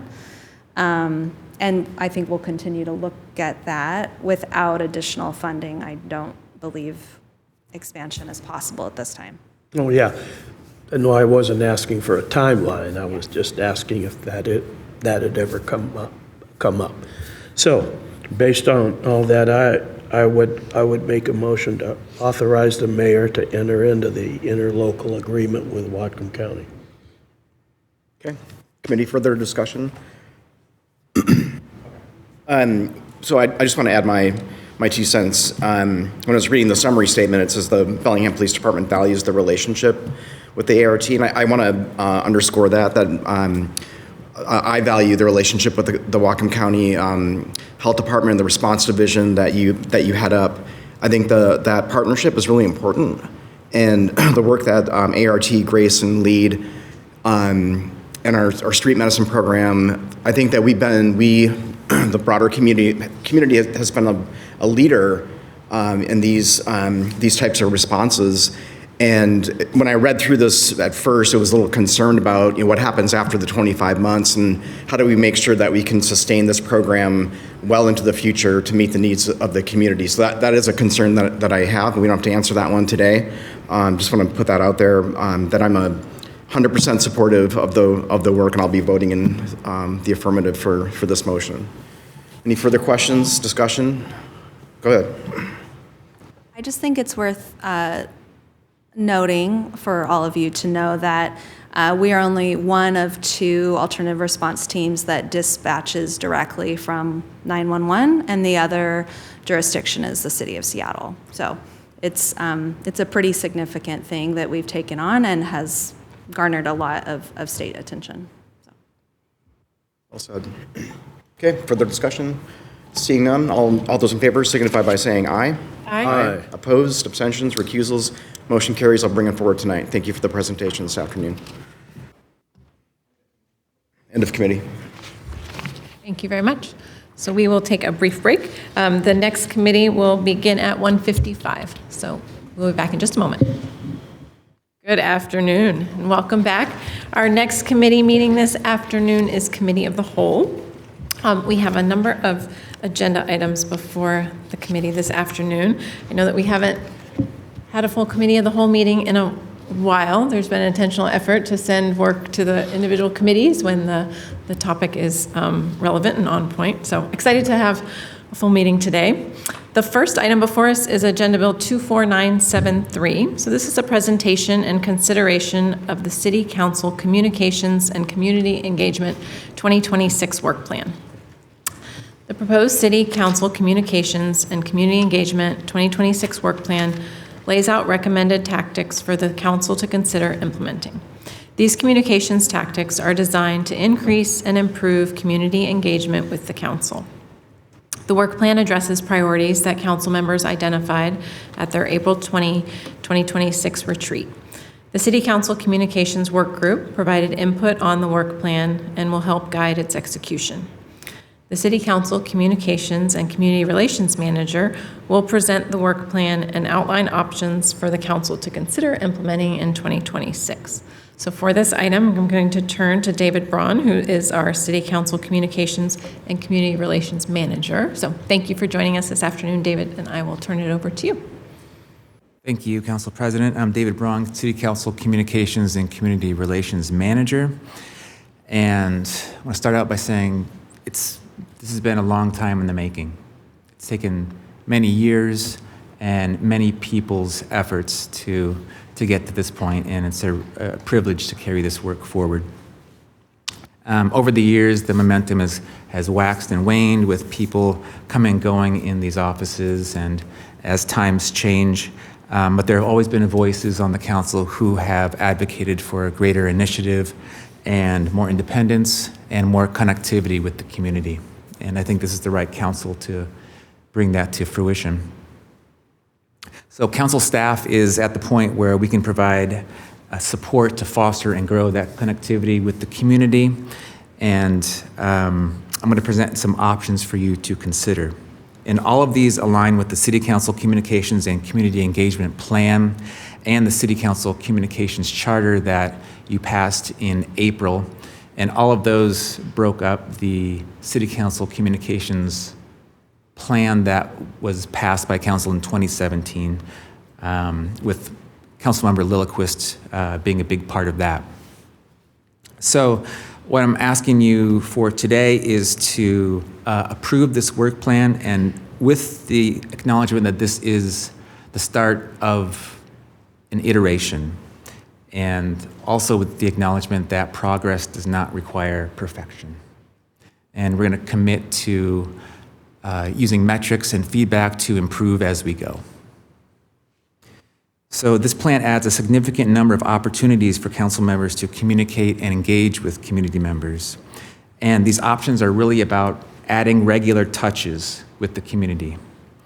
And they're also about sharing with community members who you are, what's important to you, and why you make the decisions that you make. And that's a shift. So if government is a car and council members are driving, it means sharing more about who you are, what's important to you, where you're going, why you're taking that route, and less about how the car works. So that shift is going to be a part of all of these efforts. There are a number of logistical considerations for each of the options, and those include when and how often, how many council members participate, how to ensure the safety of elected officials and participants, and where these take place, as well as how much they cost. So council members have different personalities and styles. They have different schedules, different demands of their time. And so what you as a body decide will ultimately be a compromise. There are some options I feel we can get off the ground sooner than later, and those are email newsletters, social media content, regular op-eds, and email responses. And I hope we can commit to those as they are largely council staff-driven and budget neutral. And in-person public engagement and public comment is where I think we can spend more time. With public engagement, these aren't either-or options. I think we can execute all of these with different cadences. And I'll go through those here. Those are conversation circles, which are basically talking in groups for an hour or so with a couple of musical chairs moments to make sure that we have dynamic conversations and no one can hold forth and no topic dominates the discussion. A joint open office hours, and those are chances for one-on-one conversations with community members. And an online forum to let people invite you to their gatherings. And also a coffee with council members, which would be up to you to invite a small group of people to an establishment of your choice. I also make a good cup of coffee too, so. Again, these options add a significant number of ways for community members to hear from council members and engage with them. For public comment, council members have expressed a desire to make public comment periods more accessible to more community members, sharing a wider variety of concerns and perspectives. And for that, I propose the following three things. Moving the public comment period to the start of the meeting. This would give people a chance to address issues before council makes a decision, and it would also reduce the time commitment that people must make to participate. For instance, more people with families or early work days could consider speaking. Number two, setting the overall public time period to 30 minutes. This would reduce the demand that long public comment periods have on council members and staff time. Recently, we had one public comment period that lasted about 3 hours and 15 minutes. And three, reducing the time per commenter to 2 minutes. A 2-minute time limit allows a person to read about 1 page of typewritten comments. So a 30-minute overall time limit would allow the average number of commenters we've had at meetings since about 2023. They've averaged about 33 minutes. Other cities with similar public comment structures at the beginning of meetings include Seattle, Bellevue, Yakima, and Kennewick. And there are many more cities who have a 30-minute limit, but will have comments at the end. And I know that we don't always hit the average. We're not going to hit the average. We're going to have many fewer, or we may have many more, especially on topics of intense public interest. And for those, I would recommend having listening sessions. And also, none of this precludes our regular ways of getting in touch with you: email, call, mail, or requesting a meeting with any of you. And I've listed listening sessions in the work plan as future public engagement considerations. Just talking about those a little bit, they would be similar to public hearings. Give community members an opportunity to speak to topics of intense public interest, and they wouldn't have the same procedural requirements as public hearings, and we could change those according to the situation or council's direction. For instance, you could speak to the people talking. You could do a wrap up at the end, or a reflect and response time. I've also added block parties as a future consideration. These could possibly be conducted with the mayor's office and would create community-centered events that council members can join in. So that's what I have, and looking forward to your questions. If you have questions, I may have answers. Great. Thank you very much, David. I know that internally the communications work group and David and I have had an opportunity to just try and bring forward, a general framework with some of the ideas that have been highlighted by council members. I just want to recognize that a number of these individual engagement opportunities are things that I know council members are already doing, right? Meeting with small groups of constituents or having coffee chats, or, right? I mean, these are things that a number of council members are already engaging in, but I'm looking at the work plan as a way to really formalize that for the council as well as for the broader public, to be able to point to, where are those points of engagement and how does that engagement happening.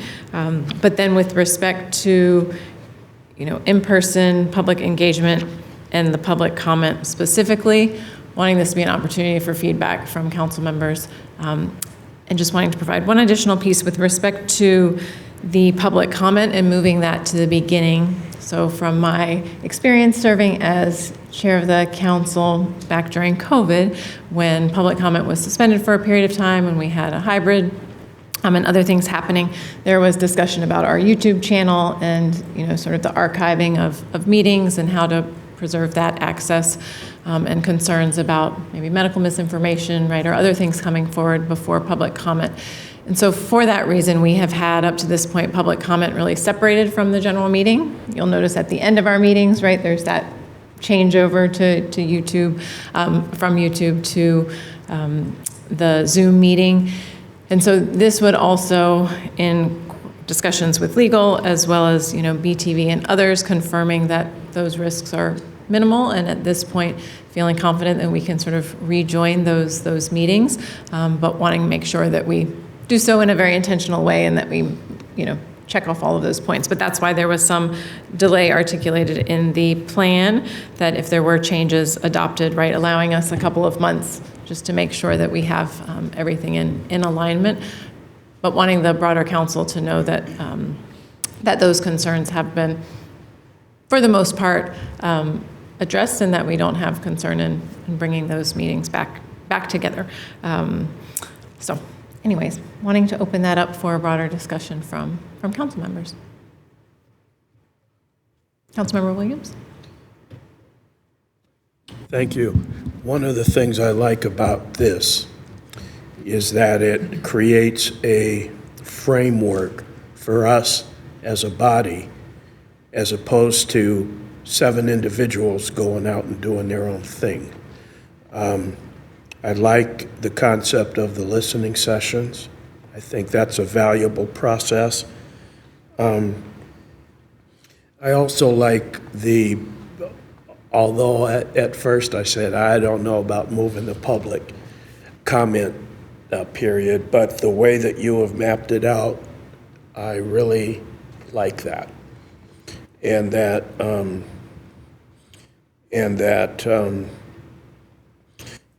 it doesn't necessarily limit, well, it does limit the public comment in terms of length, but it might focus it more on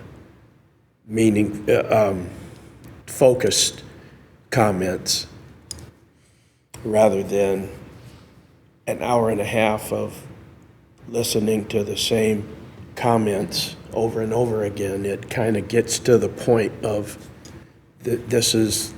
here are the issues we have to think about. Councilmember Anderson? Thank you. Thank you, David.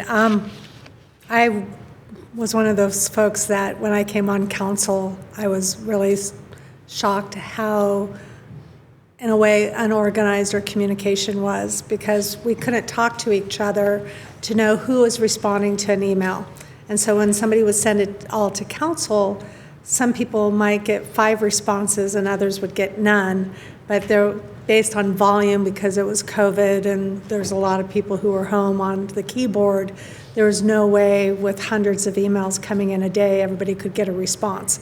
And so since you've come on staff, being able to take a look at those more high interest areas and having more of a consolidated response of facts and direction, so that people can, feel heard. I mean, in talking with fellow council members, I know we read, I would like to say a majority, if not all of the emails, but it is very difficult to respond to each person individually. So the work you've done since I've started as council to the time you're hired to where we are now has just been a tremendous growth for our communication. This plan excites me because I think it takes us to the next level. I do like the idea of moving public comment to the beginning, because when I was a parent coming here and my kid had school the next day, it would be very difficult sometimes to stay until 10:30 to comment. So I think earlier will allow people who have a life, a work life, a family life, or just frankly, they get tapped out like maybe we do, but they're not paid to be here. It would be nice to be able to hear those voices earlier. I was concerned about the 2-minute, going down to 2 minutes because of individuals who might have a speech or cognitive or a different disability, being able to get their thoughts out, or even people who are not public speakers and it takes a bit to get going. But I think if we move to that, I'm really going to want to see either the listening session or a different type of community forum scheduled that we can cite that now as we shift to this, that here's an upcoming opportunity where more people will be able to have the ability to speak. So I think the timing in tandem would be very important on my end and for the people that I've spoken to. I do like the idea of formalizing some of this. I know I meet a lot of people for coffee. I have a really bad coffee habit at this point, and I probably need to pick a different location or a different vehicle to meet with small groups or community members. But I do like the idea of the rotation of like 3 counselors and kind of scheduling and having people come through. I think that would help us do the volume. I know I have a difficult time, depending on the area of interest, being able to meet everybody one-to-one, and I never feel comfortable asking 6 unknown individuals, are they okay meeting together? So then I end up just stacking an entire Sunday. So I think more people and maybe less seating time to be able to have those points of interest. So I like that idea, and I hope other counselors will be willing to join in that kind of triad speaking. But appreciate all this work, and I guess eventually I'd like to hear from council, like next steps, like do we approve this? It sounds like a couple of months we might start implementing it, but also what areas of like what type of vehicle to expand community engagement, that opportunity if we're taking this down to 2 minutes for public comment. Councilmember Lillquist. Thank you. First of all, David, excellent work. I'm very excited. I don't see any idea in here that isn't worth trying. I'm excited. I'm a little bit afraid because it mentions some things in here that I've really kind of wanted to do. And you short form videos about a council member, or 30-second video spots, just ways of creating some liver, more personal media. I really think we need to do that for a long time. Going back 8-9 years, we had a legislative assistant who tried to do some of that. It was a little bit embarrassing. You may think it's weird I'm camera shy. I'm on camera right now, but it's a little bit different when the camera's only pointed at you. So I'm a little bit shy about that, but I think it's necessary, and I hope we'll all get comfortable with something like that. So I look forward to that. I kind of wonder about the photos of council members at community events. Is someone going to follow me around? I don't want to do selfies, right? But I mean, we were at Pride. Someone took pictures of Mayor, myself, other city employees and council members who were there. I mean, that's that sort of video. But that's not the usual case when I go to community events. So I don't know how that works out, but it would be really good for myself and all the other events that it'd be awkward if you were tasked us to each come in with a selfie once a month. Where's your selfie? I don't know how it's going to work. So maybe we can answer that. I love the idea of doing op-ed pieces in rotation. I've done op-ed pieces, but I always feel a little bit funny. I always have to speak just for myself, not for the council, although I'm often reflecting and mentioning established city positions or city policies or administrative plans or programs. I'm not speaking against the city, but I have to be careful about that voice. If there were more of us doing op-eds, and in a certain sense we kind of by lowering the rarity of them, I think we also kind of like lower the threshold, that there's lots of useful things that we could talk about, that council members are a natural spokesperson to talk about. And I don't think we have to come out and declare a position so much as speak to an issue. So, for example, when I wrote an op-ed piece on the beginning of mandatory organic food waste pickup at houses, I spoke to the fact that this is an imperfect solution, responding early to a state mandate. It's not all worked out. Didn't have a neat bow on it, right? I think a lot of issues don't have neat bows on them, but they're very worth us talking about and acknowledging the areas where we have certainty as well as the areas where we don't. We've talked about this before. I would like us to do that, and I would appreciate if we had an adopted strategy and then also professional support for council members to do that. I like the idea of these conversation circles, the joint office hours, the coffee with council members. Again, these are things that I really kind of couldn't do all on my own, or I could, but I'd rather it was what I was doing as part of a practice. And one council member may be interesting or attractive to members of the community, but two is more interesting and more attractive, right? If Jason and I had a joint coffee hour somewhere, I think we would get a lot more interest and attention, and I think the public would hear much more than one person's point of view. I think there's more than double the value in having two council members present. So I like some of these things that have more than one council member present. The listening sessions, this, by the way, can take a lot of staff time. I don't know if you're going to clone yourself or you're just like got plenty of time. So it would be, how that rolls out. As you say, there's a cadence to these. I don't know what that cadence will be. And finally, on block parties, in the summer months, or you said May through August, there are a lot of neighborhood associations that also have kind of like annual summer parties. Oh, that would be a very natural marriage. So Sandwich Neighborhood Associations, they're having their annual picnic. They always have it at Lake Padden. What if we co-scheduled, a featured guest, and it isn't just myself or another council member who shows up, but maybe it was something more broadly advertised or more broadly attended. There's a lot there. I like so much. There's a lot of feedback. Yeah, my hard disk is full. I'll just unload right now with what you've given me. So videos, I know that it's really not natural for a lot of people. And if it were, then you might be in Hollywood. But you don't have to worry because Councilmember Williams said he'd go first.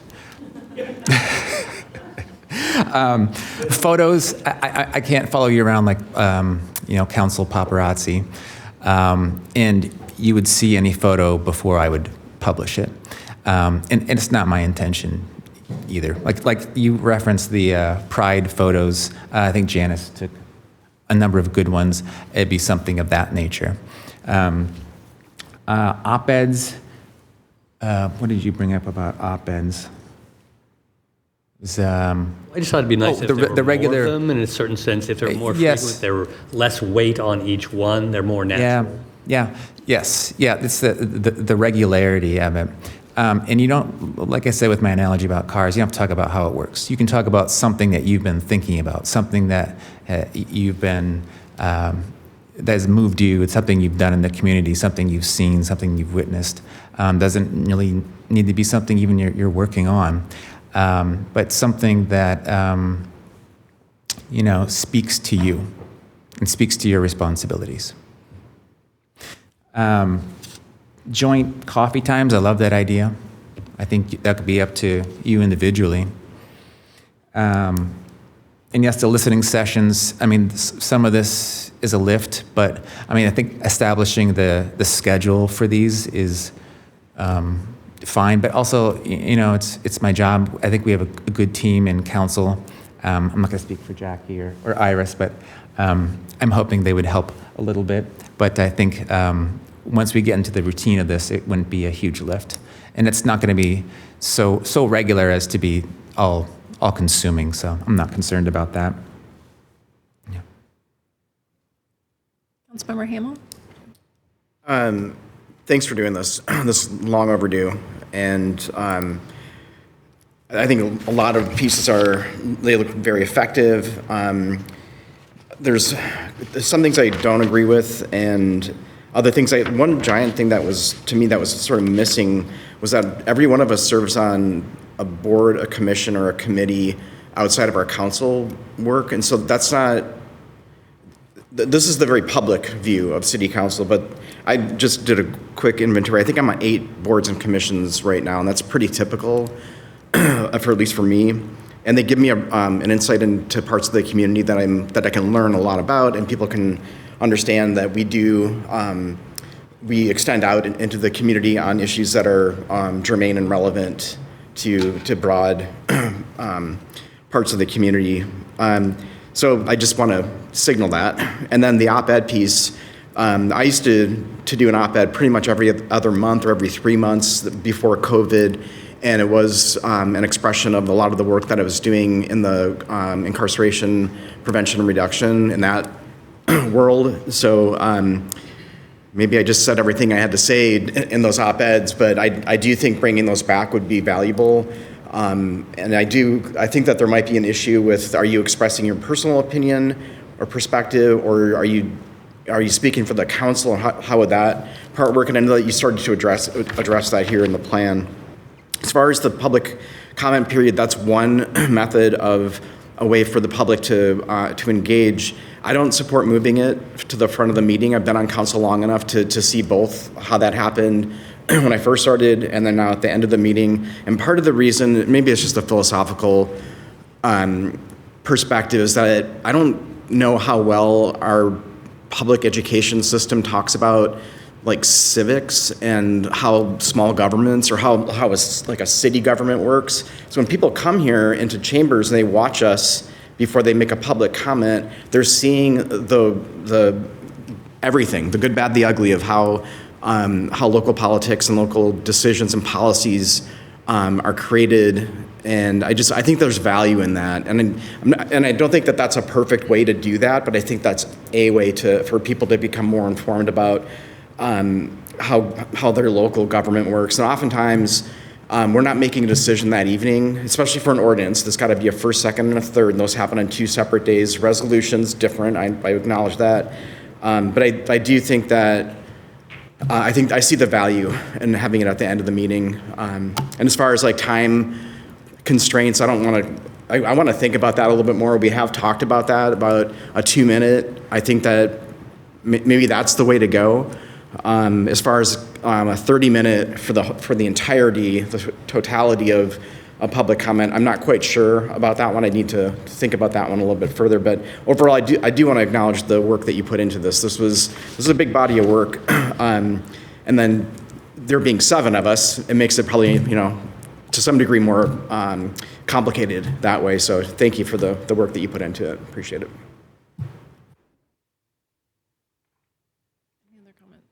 Councilmember Anderson. I just wanted to follow up on a thought. As far as like the opt-ed, everybody may not be comfortable or feel that they have the skill level really to do the concise op-ed that we send to a paper.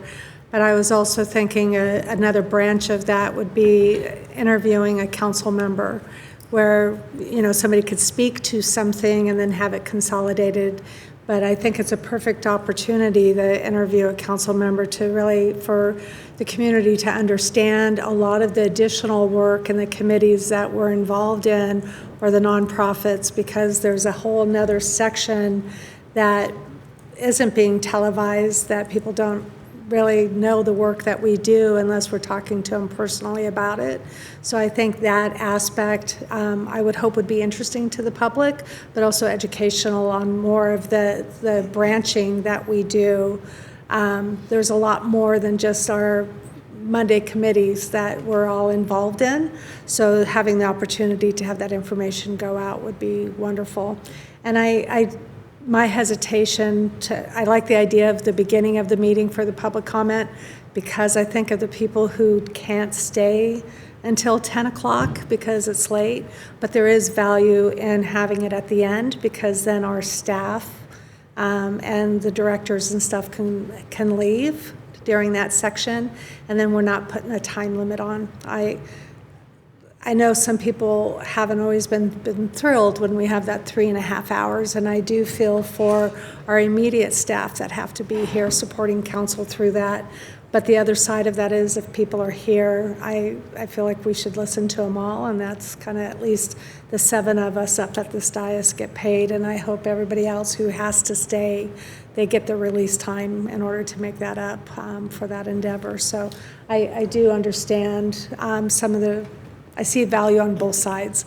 And I wasn't going to pitch it, but I was like, it'd be great to have 30 minutes at the beginning and then have public comment at the end if it needed to be extended because there was a lot of people. But I didn't think that would be a popular thought process here. Councilmember Lillquist. I've suggested that same unpopular idea to have a limited period of public comment at the beginning to address issues that are on the agenda and then have a more open forum at the end. I'm very conflicted about this. One of the things that's most frustrating to me is when someone comes up and speaks and I would like to reach out to them or contact them or respond to them in some way. If the comment occurs at the beginning and we go right on with our business, they're often gone. Even when we have comment at the end, they'll say their piece and then they're out the door.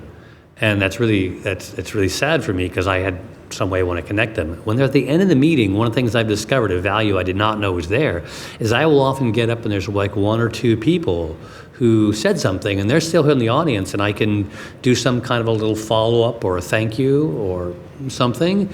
And then it creates a two-way situation, but it's a two-way like one-on-one private situation, which is, I don't want to get into a back and forth with an audience over a microphone, but I really like the after the meeting opportunity. So there was a value to the end of the meeting public comment that I had no idea existed. So I'm very conflicted because I want to give people an opportunity to speak to items on the agenda and have that be nice and time limited and focused. So the only way I can get that is to have both, which would be a lot more time for us and for staff who would stay around for that. Councilmember Hutzman. David, thank you for putting this together. I know you put a lot of work into it, and I think it's a really important point to note that this is a starting place and that we will adapt and learn and can change this as we learn more. So I think one of the frustrations that I had starting out as a council member was realizing just how much the general public didn't know about the good stories of the city, of the good work that happens here, of the people that work here that do great work. We weren't very good at celebrating the accomplishments that the city was undertaking all of the time. And so I think there was a general just discontent amongst the public because I just think they didn't know how much good work was going on. And so I'm so happy to see that our communications staff has grown and that we're writing plans and that communication really has improved, that we are telling our good stories more and more rather than just talking about the things that we are going to do, talking about the things that we have done just as much. And so that the public understands what their government is doing for them. I think that that's really important. So I really appreciate that we as a city council can also be a big part of telling those stories and talking about who we are as people and what we do, because a lot of it isn't on camera. I think as the point was made, it's not on camera. There's a lot of work that's being done that people don't hear about necessarily unless they're interacting with us one-on-one. And so thank you for this. I'm excited to try some of these things. I think as far as the public comment, which is always the controversial subject, I'm fine with trying just about anything. We've been through so many different iterations of how public comment looks. I think that I'm interested in the idea of limiting to 30 minutes and overall in 2 minutes a person. I think we have seen in other situations where two minutes has been quite sufficient for somebody to convey what they need to. Of course, it's not going to be for every situation. I don't know that I would like to see public comment at the beginning of the meeting again. I think that one thing that I consider is just how much staff time there is involved in a city council meeting. It's a lot, and not every staff member needs to be here for public comment. Though I will note that as somebody who gets to look out on the gallery, I do see pretty much every department head sitting through the entirety of public comment every meeting. And so I think that, people can be assured that that is happening. So I hesitate just because of mostly that staff time consideration. And I think there is a lot of value in both the general public that is interested enough in engaging to come speak to us, also seeing the ordinary business of the council. I think that there's probably a lot of learning and insight that's gained by people if they're interested to come and talk, if they're that interested. That also spending some time listening is probably pretty valuable to them as well. And so those. And Michael, I think your point of being able to talk to people afterwards if they stick around has also been really, really helpful and helped with understanding and communication.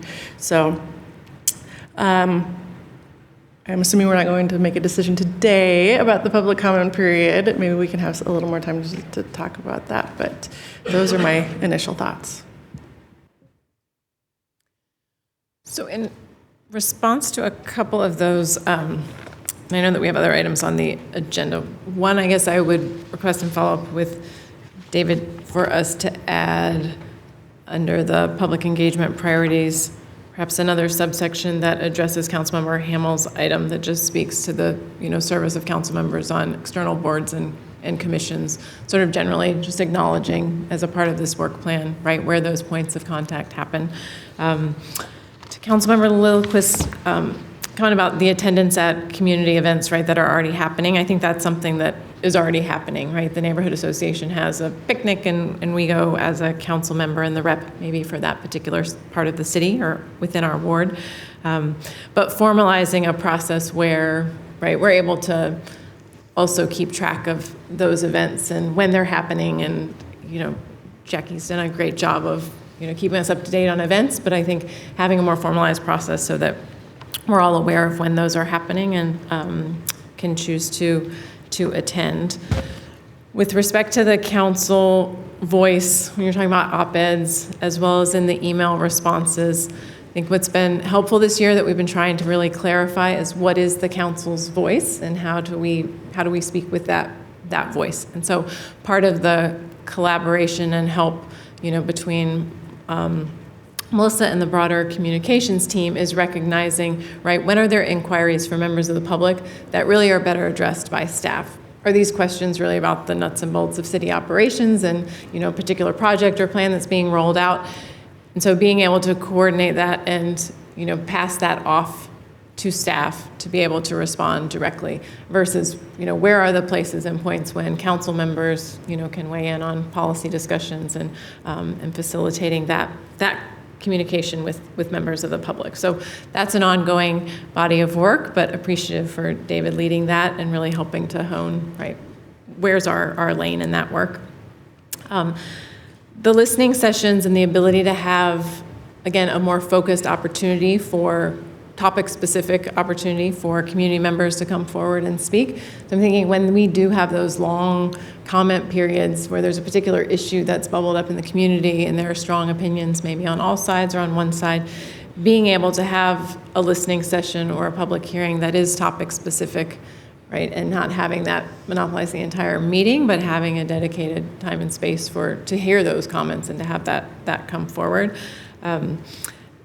Some of you may recall during COVID, we did have off Monday, right, comment periods where it was not part of the regular council meeting, which we've heard those concerns addressed before, like we need to do city work during our council meeting, and that should be the priority to make sure that we're addressing that and, recognizing council members' needs also and staff to be sharp and attentive to the work that's before us during those meetings. So that remains, right, another consideration is, having comment periods that are outside of that formal meeting. So what I would, and there was one other piece I wanted to bring forward as far as interpretation. So one of the pieces right now is that during evening meetings, right, we have Spanish interpretation available, and that is, live streamed through Zoom. At this point, we don't have data to support that that is being utilized by the community. And even in my role in the community, as much as, as someone who, values that access to language in the community, I don't know that that's the best use of our resources right now, thinking about the money that we're spending, as well as the time for that to be a part of the evening meetings. Also thinking about other opportunities within the community when there are public events or community meetings that maybe the community would like to be able to access in other languages, and thinking about multiple languages that are spoken within our community. And so as part of this discussion with public comment, also wanting to address how we grapple with the ability to provide interpretation, and if that's something where really promoting a formalized process, if someone needs interpretation, to contact council staff in advance and be able to make those arrangements, or coordinating listening sessions that are in particular languages or when we have interpreters specifically available.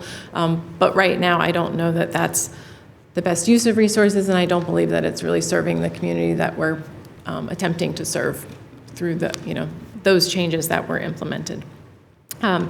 So at this point, I would propose whether or not ask if there's support from council to consider adoption of the work plan if we took out at this stage the section E, right, public comment, and thinking about really providing additional work and consideration on how to address public comment, having heard responses from the council today, as well as other considerations with interpretation and coordination with BTV, and sort of what that would entail if there were changes, formal changes being proposed, is if that was section E was taken, I don't know how to address that, but sort of taken aside for further consideration, but asking whether council has, if there's support more broadly for the rest of the work plan, I guess, and it wouldn't have to happen at this meeting. We could delay it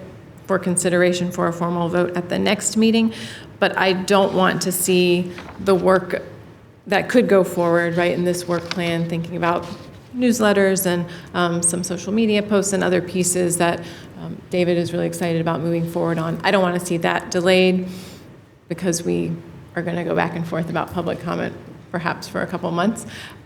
So that would, I guess, be a proposal for consideration by council, and whether there's a feeling from council right now would be okay moving forward with this at that time, or we'll complete a sentence.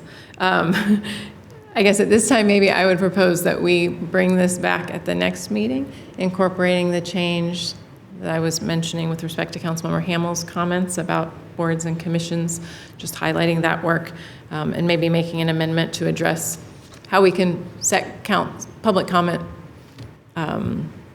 give that a separate space for further work, and then bring that forward at the next meeting for formal consideration as a work plan with public comment set aside for now. Councilmember Lillquist? I like your suggestion of approving everything but public comment, because I think there's less controversy there, and we need to see it start rolling out before we can reach final judgment on how workable and which ones are most workable.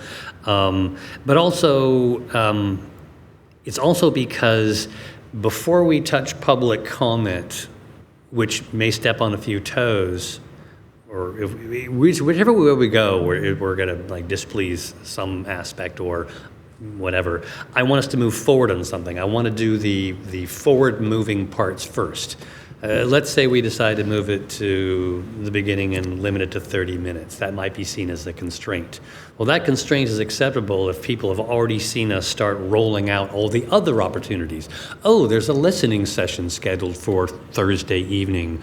Now I understand why public comment isn't the only opportunity. Oh, there's a joint coffee hour occurring the first Monday of next month. Okay, now I know I have another opportunity, right? So anyway, before we touch public comment too much or in a way that might be seen as going in the wrong direction. I'd really like to see us start moving forward on these other opportunities, because that will make our commitment to communication tangible and credible. And that was why I think we delayed moving forward on public comment alone. We said, well, okay, let's talk about public comment, but I want to see a broad, general communication strategy that moves forward and creates so many more opportunities for in-person and bi-directional communication. So yes, let's do that. So I'd be happy even today moving forward on that, or waiting 2 weeks and moving forward on it. But I would love to move forward on all those sections. Councilmember Williams, did you? I really think that we can't lose sight of this whole plan is something that in our institution as a council is going to guide our communication efforts with our constituencies. And if we get bogged down on every little piece of this has to look like this or do this or that, I think Michael's right that if we have all these other options for engagement with the public that are moving forward, that would perhaps, from the public's point of view, see the public comment as a piece of a larger pie, as opposed to, this is my only chance to come in and I've got to do this, and so on and so on. And when in fact there may be other ways to communicate about an issue with us that would more than likely be more effective in terms of giving us food for thought. And so even though we have our thoughts about the public comment section, we have to approach it as one piece of a puzzle, not the puzzle itself. So personally, I wouldn't have any problem adopting this, but only from the point of view of that if we do, and through the experience of implementation, just like we do, the approach we're taking with ordinances. We do it for a period. If it needs to be tweaked here and there, we can do that. And so with that understanding, I think moving forward with these suggestions is a great thing. And if we find the public comment section or any other section isn't working, we can always come back and change it. So.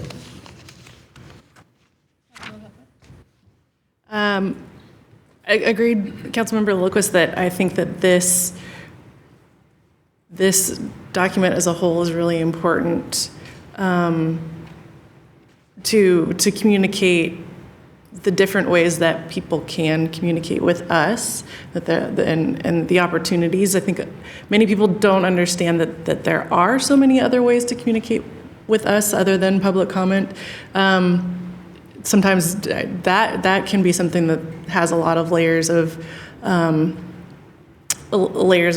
problem for folks, particularly if they don't like public speaking, for one, or it makes them very nervous, or this is a time, Monday nights are difficult for a lot of people, including me sometimes.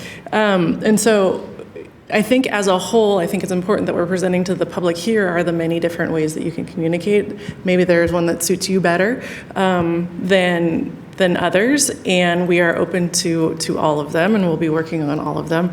And so I think for me, I think it's important that we approve this as a whole, but I also don't want to hold up everything else that we seem to not have any disagreements about, that David's ready to go on. So, and even the suggestion that we are thinking about changing public comment, we're going to hear from people telling us that they're disappointed that we changed public comment, even though we haven't yet. And so I think it's also important that we have a finished product that we're voting on and discussing before we vote on anything. So, it's my 2 cents. Councilmember Cotton, and then Anderson. Heard on all of that. I think my thought would be implementation can happen when that makes sense and it can be in tandem with other things. It seems like there's just some decisions that need to be made on before or after the meetings, time limits or not. So I think like we should at some point soon just like vote on those things, and we can wait to implement until it makes sense. But I don't know. We've been having this conversation since I joined the council, and it feels like we could continue until I'm not on the council, and that. And I'm sure we will, as we should, because this is an important topic. But it seems like we should just like align on what we want to try next, and maybe do that well in advance of that implementation goal date. So I think maybe if we're to bring this back, that should be a goal for that discussion. Councilmember Anderson. Thank you. I was ready to move with the suggestion of striking Section E, but listening to a couple of council members, I would make a request that at our next council meeting that we have a work session on this, to bring it back and one of two things. One, hammer out what the public comment's going to look like and hopefully have a vote, and then we can either accept it as written or amend it to make a motion.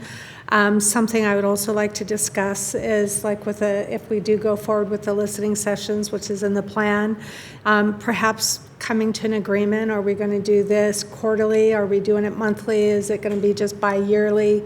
Kind of coming to that decision so that we know how often and what that would look like. And then, and then commit, are we going to, does this start at the first of the year? Does it start in 2 months? Kind of some of those nuts and bolts.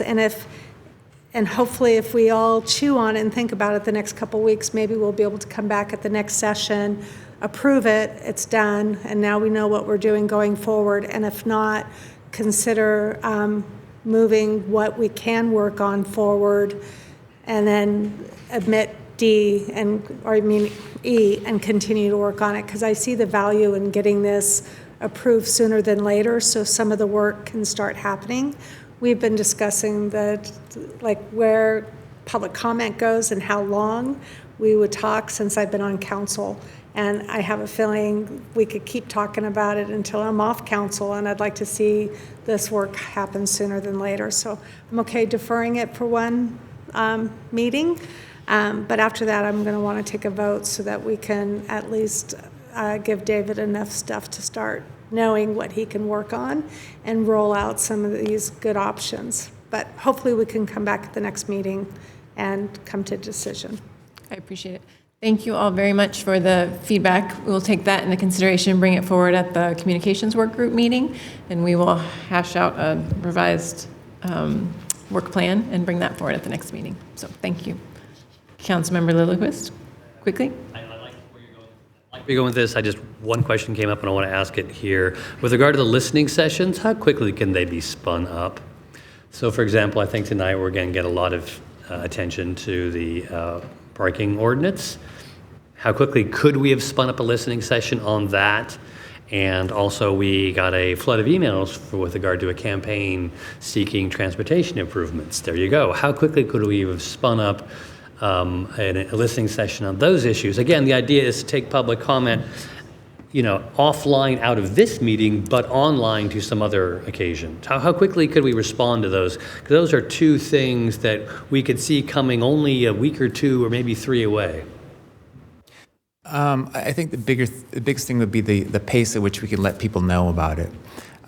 You don't want to just turn around and have a listening session in 2 days or 3 days and not be able to reach people. So I think there needs to be a sufficient lead time. I think we also need to figure out whether we want to have this broadcast, right? So working with BTV and their schedule. If we need security, that's another consideration. There are other things to kind of think through on how we do these things. But I think that, it would make sense to do this here. I think we're wired for it. People know where to go.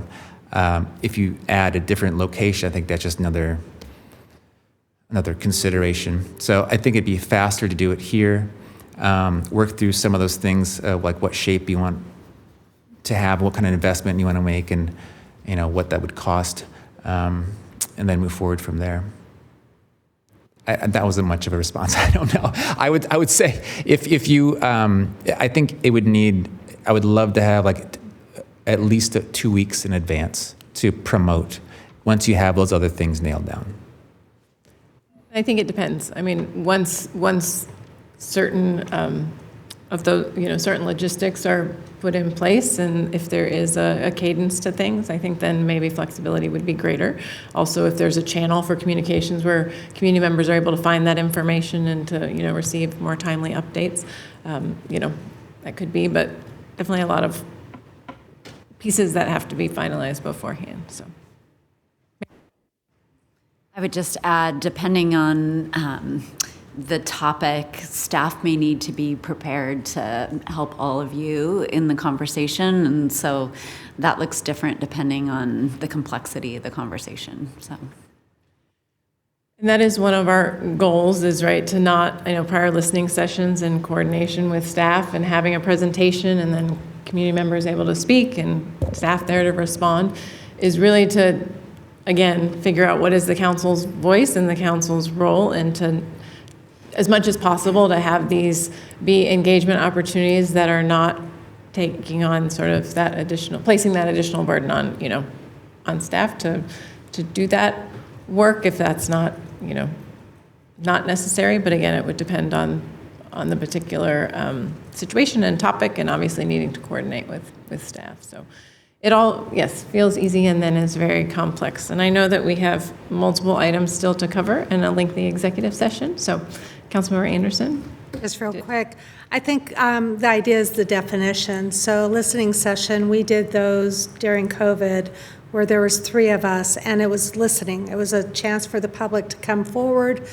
It was on Zoom. We were at home. Those could be probably scheduled in a shorter notice. It could be an on-call situation. Off council Mondays, we kind of know that there's a rotation that we may very well queue up a Zoom session that, the community can come and speak longer because we had 100 people here wanting to speak and there's only a certain limit, versus a town hall where staff would have to be ready to queue up, that we're kind of prepared with more information, which those could be scheduled and they don't have to be a hot topic. So I think part of it is making sure that our ideal of what it is we're talking about is better defined, because I'm thinking a listening session can queue up pretty quickly if it's on Zoom. Whatever our public notice requirements would be as much time in advance, providing council had written in their calendar, there's a possibility that they're on call for that particular Monday if we weren't doing a full session, versus more of a town hall situation that might be scheduled quarterly.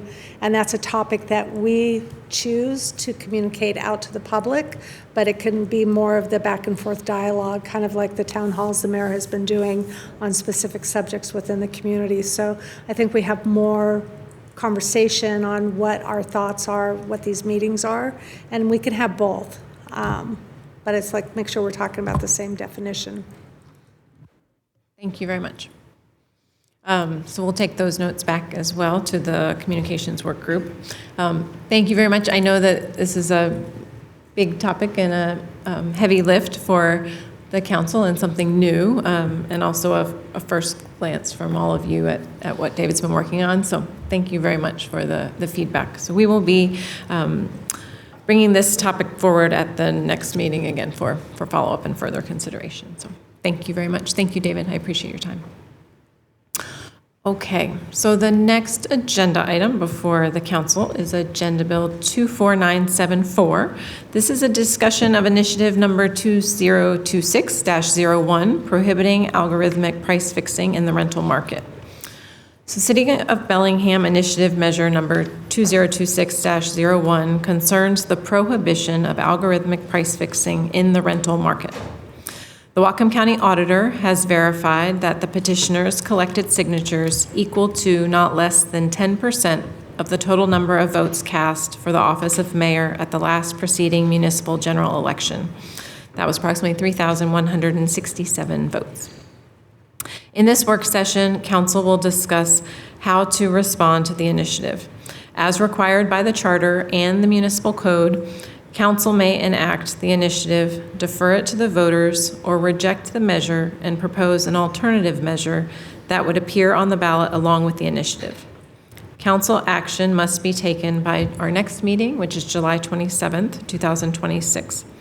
If Council fails to take action, then the initiative bill shall be submitted by the Finance Director to the County Auditor's Office for submission to the qualified electors for approval or rejection at the next general election, which will be this coming November. So for this item, I'm going to turn to James Erb, who is a Deputy City Attorney. Hey, good afternoon, Council. I don't have much more to add beyond the summary statement. The initiative sponsors, Community First, welcome, gathered a significant number of signatures. So now the initiative has become an initiative bill, and you have to choose which one to do with it and let me know so that we can take the necessary steps before the next meeting. Happy to answer any questions. Thank you very much. And I just want to correct as well, Interim City Attorney James Erb. Correct the title as well. So yes, for this item, I just wanted to note we also have an executive session this afternoon to be able to discuss this item if there were any other concerns that would meet the requirements under executive session. Otherwise, wanting to bring this forward before the vote is required, which is at our next meeting on the 27th, to just gauge where council members are at regarding the options, right? The options could be adoption of the initiative as presented by Community First Whatcom, again, deferring it to the voters without any input from council, or the final option is submitting this to the voters along with an alternative that would be, drafted by council or the city. So I'll open it up for discussion. Councilmember Lillquist. I've supported this idea and concept for a while, and I asked at certain points the council to consider drafting our own ordinance to accomplish this, and we did support efforts in Olympia to address the same issue in state law. So I'm in support of it. At the minimum, I would like to move this forward to the voters. I think the idea of a competing and slightly different ordinance that achieves more or less the same goal is just hopelessly confusing. It's a fork I think we'll probably never want to take. I think this is an imperfect initiative. I talked to the initiative people about it. I just don't like the idea of outlawing something they call coordinating services, because it's a vague phrase. Why don't we outlaw price fixing and then define price fixing, or outlaw anti-competitive collusion in the rental market and then outlaw anti-competitive collusion? So, that's maybe a quibble how I would have written it, and I think there's no reason for us to try to, that I know of, to fix this as fatally flawed. I'm prepared to move it forward to the voters, and I'm prepared to support it for passage as well. I guess just for those listening as well, confirmation that an initiative that's brought forward, and then if it were to be passed by the voters, that the council is unable to make any changes for a period of 2 years. 2 years, we can't do it. So just to note that, because sometimes people's question is like, oh, well, can't you just make those changes? So it would have to be adopted as is. Councilmember Hamel? Yeah, I just want to go on record as agreeing with Councilmember Lillquist. The group that gathered the signatures, they met the threshold criteria. It's legal.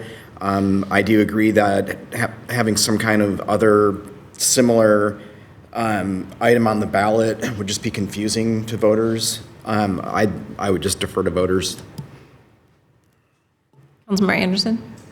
I'm going to agree. I part of me, though, wish that we did have the time. I just don't think we have the time to rewrite a couple of things for a better definition. I'm also really kind of concerned the deviation from Seattle's ordinance Under their Section 3 enforcement, I'm not comfortable with the 90 days in jail or both for the $5,000 fine. I think given that for a second violation, the definition of that second violation, if I owned a triplex and a complaint was on all three, is there going to be confusion that the second and third complaint is a second and third violation, and that I could end up, I don't know if a judge would actually put me in jail for it, but I'm never comfortable with something that I think should be in a penalty form for, I like compounding fines, so that it's not the price of doing business, but I'm just not comfortable with having a jail term. And if the citizens do pass it, it would be something that I hope in 2 years is taken up by council to amend. But I just don't think there's enough time to write it, go through legal, go through the whole process and meet the deadlines ahead of us to be able to do that. And there's a few other little things that, as Councilmember Lillquist had mentioned, I wish would have been structured and stated slightly different. I support the not having this price fixing. I wish the state legislation would have taken it up. But I do have a question for legal. If the state does take this up and make a state law, will that then undo this as far as what's on the books, and the state law would stand and not necessarily the city ordinance? So we want to pressure the state to do it slightly different and get it right? It depends. I mean, the state legislature may choose to preempt the field and not allow local regulation in this area, or they may allow for it to happen. So until they take action, I can't tell you. Depends on how they write it. Okay, thank you. Councilmember Williams? Yeah, I was just going to say, I've been a long time person that doesn't like to govern by initiative, mainly because a lot of times either there's a certain agenda that the person wants to push forward, but for the most part, I'm a real supporter of taking the time to write things the right way and cooperate or work with the city structure to address the issue, to make it something that would work, similar to what Seattle and King County has done. I'm not saying that I am in opposition to the issue. And our only options are to either write another ordinance or let this one go to the ballot, and then after 2 years we can amend it. But that's the only thing. I'm not into criticizing what's in here.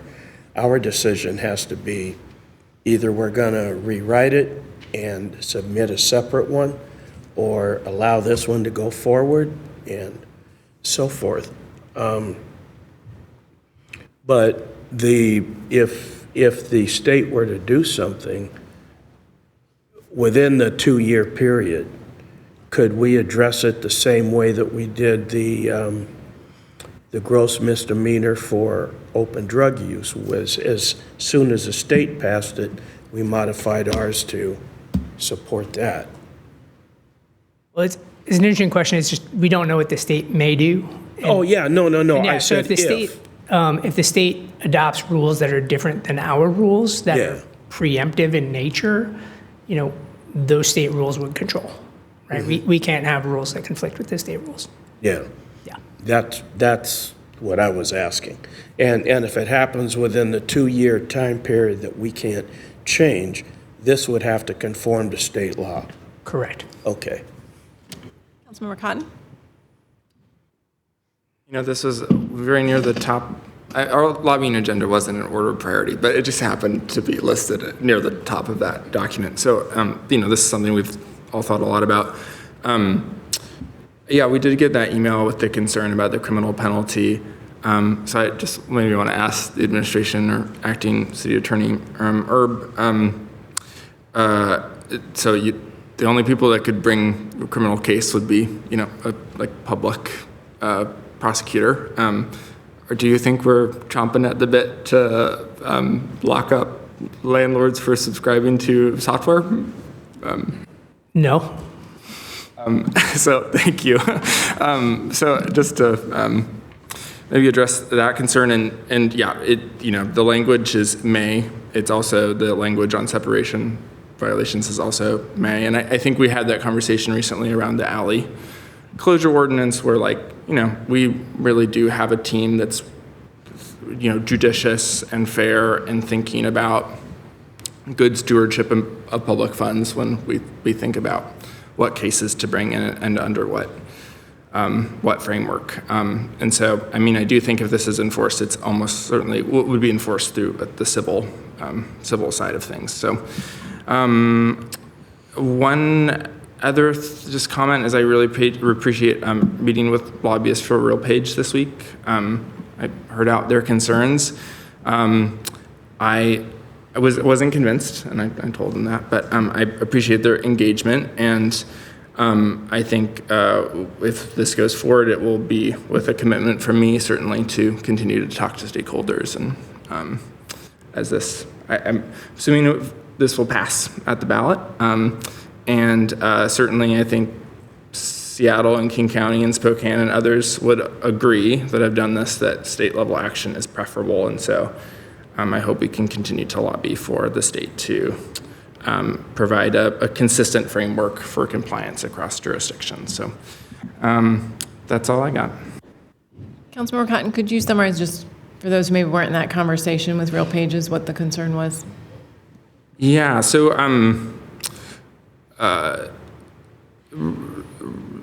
the lobbyists for RealPage expressed a preference for Spokane's model, which kind of narrowly targets the sharing of non-public competitive data. This ordinance prohibits kind of a shared coordinating service from making rent recommendations to multiple landlords, also just on the basis of their own private data and public data. I think my concern is regardless of the issue, that I think clear antitrust issue with sharing competitively sensitive data is that propagating shared price setting architecture, where I'd be concerned if they're prioritizing certain rents over lower vacancies or avoiding concessions, or I think there's a kind of heterogeneity in how landlords set rents that ultimately is beneficial to consumers. And so I just wasn't persuaded by that point. And I'm not sure that's really clearly addressed by current antitrust law. I'm not an antitrust lawyer, so couldn't tell you, but I appreciated that question. I hadn't thought about that. And so I think they're operating in King County and Seattle with similar substantive or identical substantive requirements. But anyway, appreciated them sharing their perspective, and I'm sure they'll be happy to continue to engage. Councilmember Anderson? Just to share, because I also met with a lobbyist, and I wish I had my notes in front of me so I could say the specific sections, so I'm just going to have to paraphrase the conversation. They also were concerned about, if I'm a landlord and I'm using the platform to be able to take a look at, what public information is available, but also if I have a vacancy rate, being able to use just for my own, not necessarily coordinating with people, but using the software to help me determine, based on my history that I've got plugged in, what I've charged, maybe I have 100 units, what my vacancy rate percentage is. So being able to use the software for just helping to manage how I set my rents and not necessarily coordinating with any outside additional individuals. So there's concern about being able to just use the software in that capacity. But, and I just wanted to speak to Councilmember Cotton. I understand that Perhaps the likelihood of putting someone in jail is not high, but it is a law on the books. And there are laws on the books in areas that more than likely would not be enforced, but we work on cleaning those up on, what the expectation is. So as a landlord, when I see there's a law in the books that I could possibly be put in jail, that kind of puts a feeling. There is another section, so even if that wasn't a concern for other people, another section of concern for me was under item 8, an employee alleging retaliation in violation of this chapter is entitled to $7,500 in damages, reasonable attorney fees and costs, and additional relief of law or equity appropriate to remedy of the violation. It says alleging violation, and that's a concern because to allege something versus prove there's a retaliation is like, how is a court going to look at that section of the law that based on how it's written, if I'm to take it by its intent of how it's written, Dan could allege something on me, and then perhaps the court says, well, they alleged it, so therefore it's going to be paid, versus he didn't, prove that I retaliated against him. I just got terminated because of a bunch of other things that could be proven, but I've alleged it's because of this. And so I wish that was cleaned up a little bit better so that the intent of what they are driving for, which I think is just, because nobody wants retaliation, it's just some of the wordsmithing leaves too much vagueness. And so I could pick through probably 20 of these items that I wish some of the wordsmithing was slightly different. But I support the intent behind it, but just some of the wording is concerning to me. Any further discussion items? Again, not needing a decision today on this. It will come back at our next council meeting for final consideration and needing action at that time. I guess I did have one question for Interim City Attorney Erb. I know in addition we need to identify if it is going to the voters, right? Someone to write a pro and con statement. Is that something that we should start sooner rather than later, or? Yeah, thank you for that question. So I clarified with the county auditor a few years ago, the council doesn't actually need to formally appoint members to those pro and con committees. That's something that, in the resolution directing the auditor to place on the ballot, you can kind of provide that direction to the administration to take those steps, because we have staff members that will typically issue public notices soliciting volunteers to serve on those committees. We very rarely get more than 3 volunteers to serve on either committee, right? So it's usually we're scrambling just to fill the committees, and we can do that administratively. The council doesn't need to do that step. But what I do need, maybe not right now, but during the evening session this evening, is some direction about what to bring back to you on the 27th. If council ultimately wants to defer to the voters, I will need to prepare that resolution to do so. If council wants to move to adopt it themselves, right? There's nothing for me to prepare. So I will need that direction before kind of the end of the evening tonight. Thank you for that clarification. Okay. Any further action? If not, we can hold until executive session and then this evening make a decision. So, okay, thank you very much. Okay, if there's nothing further on that item, we will move forward to the next agenda item.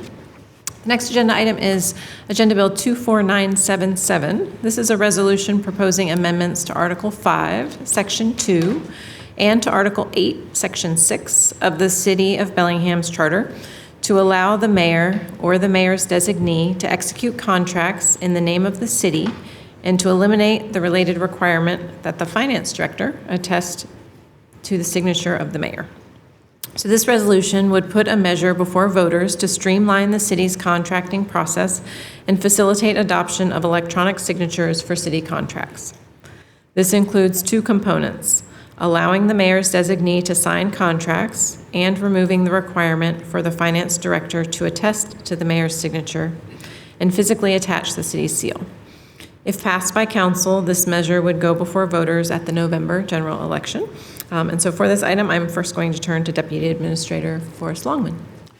Great, thank you very much. There are 2 charter amendments that we're proposing here, this and the next one. And, these are items feel like are fairly minor changes to the charter that would improve how the organization operates. These are items that have come up in various staff conversations and always been like, over the past many years, and always been like, well, we can't do anything about that. It's in the charter. And we said, well, let's try. So we came up with a few other items beyond this as well, but these couple items seemed like they were easier to explain why they were a challenge and relatively straightforward. We do think, I think over the fullness of the next couple of years, would look at potentially bringing back additional changes if these are successful. So with that, this first item has to do with the city's contracting process. So, the city processes a lot of contracts every year. In 2025, we processed over 1,100, almost 1,200 contracts. That's up from 550 10 years ago. So easily doubling the number of contracts. Through mid-June this year, we are up to 625 contracts. And so that represents a lot of shuffling around of paper, really more than anything else. And there's two major components of this. The first is adding a provision to allow the mayor to have a designee for contract signing. So right now, every contract has to go to the mayor for a signature. That slows down the process. That adds another step that's related to the next item that also adds steps. And we want to make that more efficient. That step, we believe that, the mayor is ultimately responsible for everything that happens in this city. We already delegate a lot of important responsibilities to department heads and other staff members. We don't think this really changes the operations of the city dramatically, except for streamlining this process, or changes who the responsibility ultimately lies with. And the related one, the second item, is to remove the requirement for the finance director to attest to the mayor's signature and affix the official seal. So the major issue we're trying to do here is get to electronic signatures. So most things out in the world now are using electronic signatures to process contracts. We actually are running into issues with this with other government agencies that require us to do e-signatures. The state of Washington will not accept a wet signature anymore. And when we do that, technically we are violating the charter. But if we want to get our commerce grants and things like that, that's the way we have to proceed. So what the attestation and the physical seal means is if you have to attest, that's a sequential signature. And typically on an e-signature, they're all happening, all the signatures can happen at the same time, and you have a final document just once the last person has signed. There's also the whole notion of an attestation is the finance director is not approving the contract, but looking at the mayor's signature and saying, yes, that is the mayor's signature. I attest to that. And obviously, if the mayor is having a designee, that's not necessary, but also if it's an e-signature, that step is absolutely not necessary because they're not attesting to anything that's already done by the system. And finally, obviously affixing the city's seal can't be done if there's not a piece of paper to affix it to. So we actually have a press seal that every contract gets pressed. And so these items will create a more efficient city. It'll allow us to go to a fully electronic contracting system with e-signatures. The contracts can remain electronic from creation all the way through the process into when they are archived. So we'll not need any paper in our contracting system. So that's the ultimate goal, is to make the city run better. So happy to answer any questions you might have about any of that. Councilmember Lillquist. First of all, I appreciate you explaining the complications with not being able to move into e-signatures, and so I'm very much in support of this. I also suspect that the issue of having the finance director there is, when the charter was written, the finance director was a separately elected official, and the idea at the time is the finance director would be like a check on the mayor, so the mayor didn't go crazy with contracts and money. we got rid of that. It was a bad idea. It didn't work. So there's no reason to have the finance director act as a check because the finance director is no longer independent official who can serve that role. So getting rid of that makes sense. I do have one question about the mayor or the mayor's designee. Contracts of a certain size often have different requirements. Some need to come to us because they're larger contracts. The same thing on WTA board. We give authority to the general manager to approve contracts below a certain amount, but not above it. Same thing here with as good practice, I would hope, Mayor, all the important contracts you would actually sign and not designate. So how do you, if that's a best practice, how could we initiate that best practice so that we can offload what can be offloaded, but that the mayor really has eyes on what the mayor needs eyes on? Yeah, there's a couple things at play there. First, we will need to revise all our city purchasing policies associated with this so we could identify what level of contract in our city policies would still require a mayor's signature. We could also, the city council could, through the code, govern that. So we could change some thresholds in there potentially as well, are two approaches. But the idea is to have the flexibility to create those more readily than to have it go to a public vote to change it. Councilmember Cotton? I think I'd like to move to recommend the resolution, both to save the trees and the mayor's and Andy's time. Second.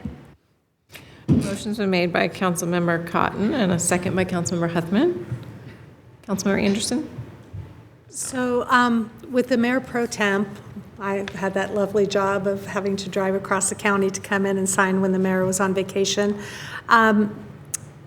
Is that through charter that the mayor pro temp would sign contracts in the mayor's absence, or is that in code?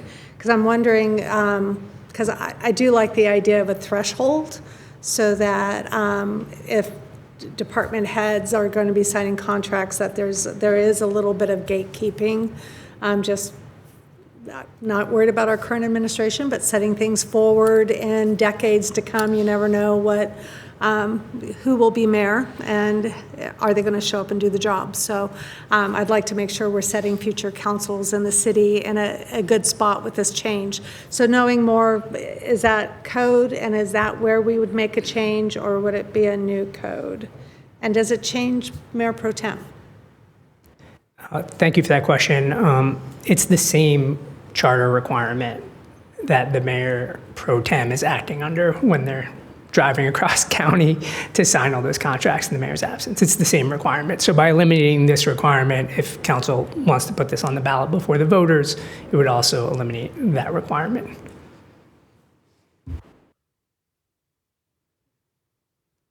Items from council?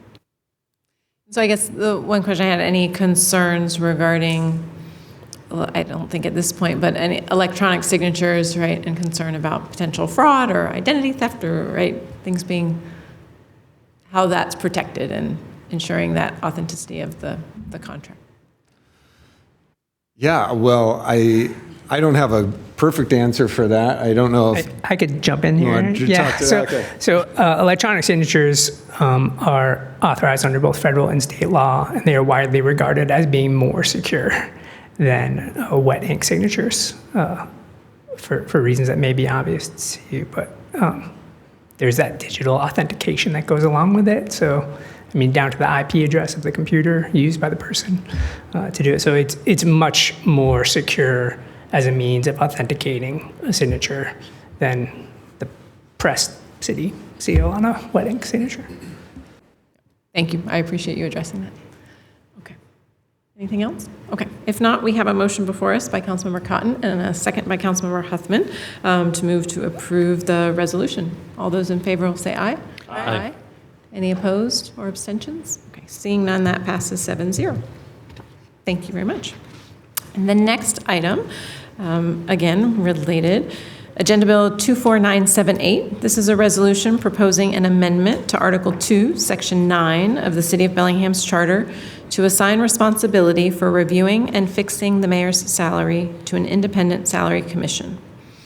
This resolution would put a measure before voters to eliminate the requirement that the mayor be the highest paid employee of the city. The current charter language results in a mayoral salary that is driven by staff salary compression instead of public intention. The proposed new language would have mayoral compensation set by the same salary commission that sets city council compensation, increasing transparency and aligning with best practices. If passed by council, this measure would go before the voters at the November general election. Once again, I will turn to Deputy Administrator Forrest Longman. Yes, thank you. So yeah, as stated, this would propose to have a salary commission set the mayor's salary. The intent here is to have a more transparent, thoughtful process for setting the mayor's salary for the city of Bellingham. Right now, the mayor's salary is set by a byproduct of compression that works its way through the organization, typically driven by salaries in our uniformed bargaining groups, works its way up the tree and eventually pushes the salaries of the mayor up. We looked at a handful of other comparable cities. We found this to not be the case of having this requirement in any of the other cities that I looked at. This is not comprehensive, but I looked at a handful of other cities, and it wasn't the case. In most places, as in all of the elected officials at Whatcom County and yourselves, it's set by a salary commission. We think that would be more transparent and a more meaningful way for the public to participate in what the mayor's salary should be. So, any questions on that one? Councilmember Lillquist? Thank you very much for bringing this forward. I remember a couple of years ago, it had to do with how the rules were in Whatcom County, where there was a state effort to increase the, I think it was prosecutor pay or something like that. And so the state gave the prosecutor a $60,000 bump. And the county executive got an immediate $60,000 bump that nobody intended, nobody asked for. I don't want that to happen over here. This idea has been talked about a long time, but frankly, it's not the sort of thing that the council can bring forward. It took a mayor to bring it forward, so I appreciate your leadership and your courage on doing this and having your salary set the way that makes the most sense, the same way our salary is set, as we throw it to a representative body of citizens, and they decide for us rather than us being in the awkward position of deciding our own salaries or us being in another awkward position of deciding your salary. I don't think we should be put in that awkward position. This is the right solution, and thank you very much for bringing it forward. Councilmember Anderson? Yeah, I wanted to thank you for bringing it forward. The community's had this discussion, but it's also, I understand why it was set the way it was long ago when the charter was set, based on where the salaries were at. But as some of our professional class employees, it is increasingly very difficult to hire really high caliber people that our community deserves. Not that a high caliber mayor does not deserve the pay, but when it's that compression, because I know during the previous administration, when new leadership, new director positions were hired, it became that automatic pay bump in order to comply with the charter. And but if you're looking at someone who is asking for a higher amount of money and you realize everybody's salary goes up, if you look at other municipalities, sometimes the fire and the police chief are the highest paid, and sometimes they're executive assistants too. So I'm happy for this change. I hope the public will also support it, because I think over the next 10 to 20 years, there is probably going to be more separation of salary for some of our more executive levels, which I think would be appropriate. So thank you. Councilmember Cotton? Thank you for your leadership, Mayor. I move to approve the resolution. Second. Motion was made by Councilmember Cotton and a second by Councilmember Lillquist. Any further discussion? Seeing none, all in favor will say aye. Aye. Any opposed or abstentions? Okay, seeing none, that passes 7-0. Thank you very much. Okay. So that is the last agenda item before committee of the whole. We have old and new business. Councilmember Lilquist? Two items under old and new. One is just an information piece. A while back, the council agreed to have our policy analyst do some background research on the Public Development Authority with the idea of exploring its possible use to create housing opportunities and development in the city. Ms. Knott has finished that work, and I've reviewed it. It's excellent work, as she always does. It's a short memo as background work. Please read that, and then further discussion forthcoming on that issue.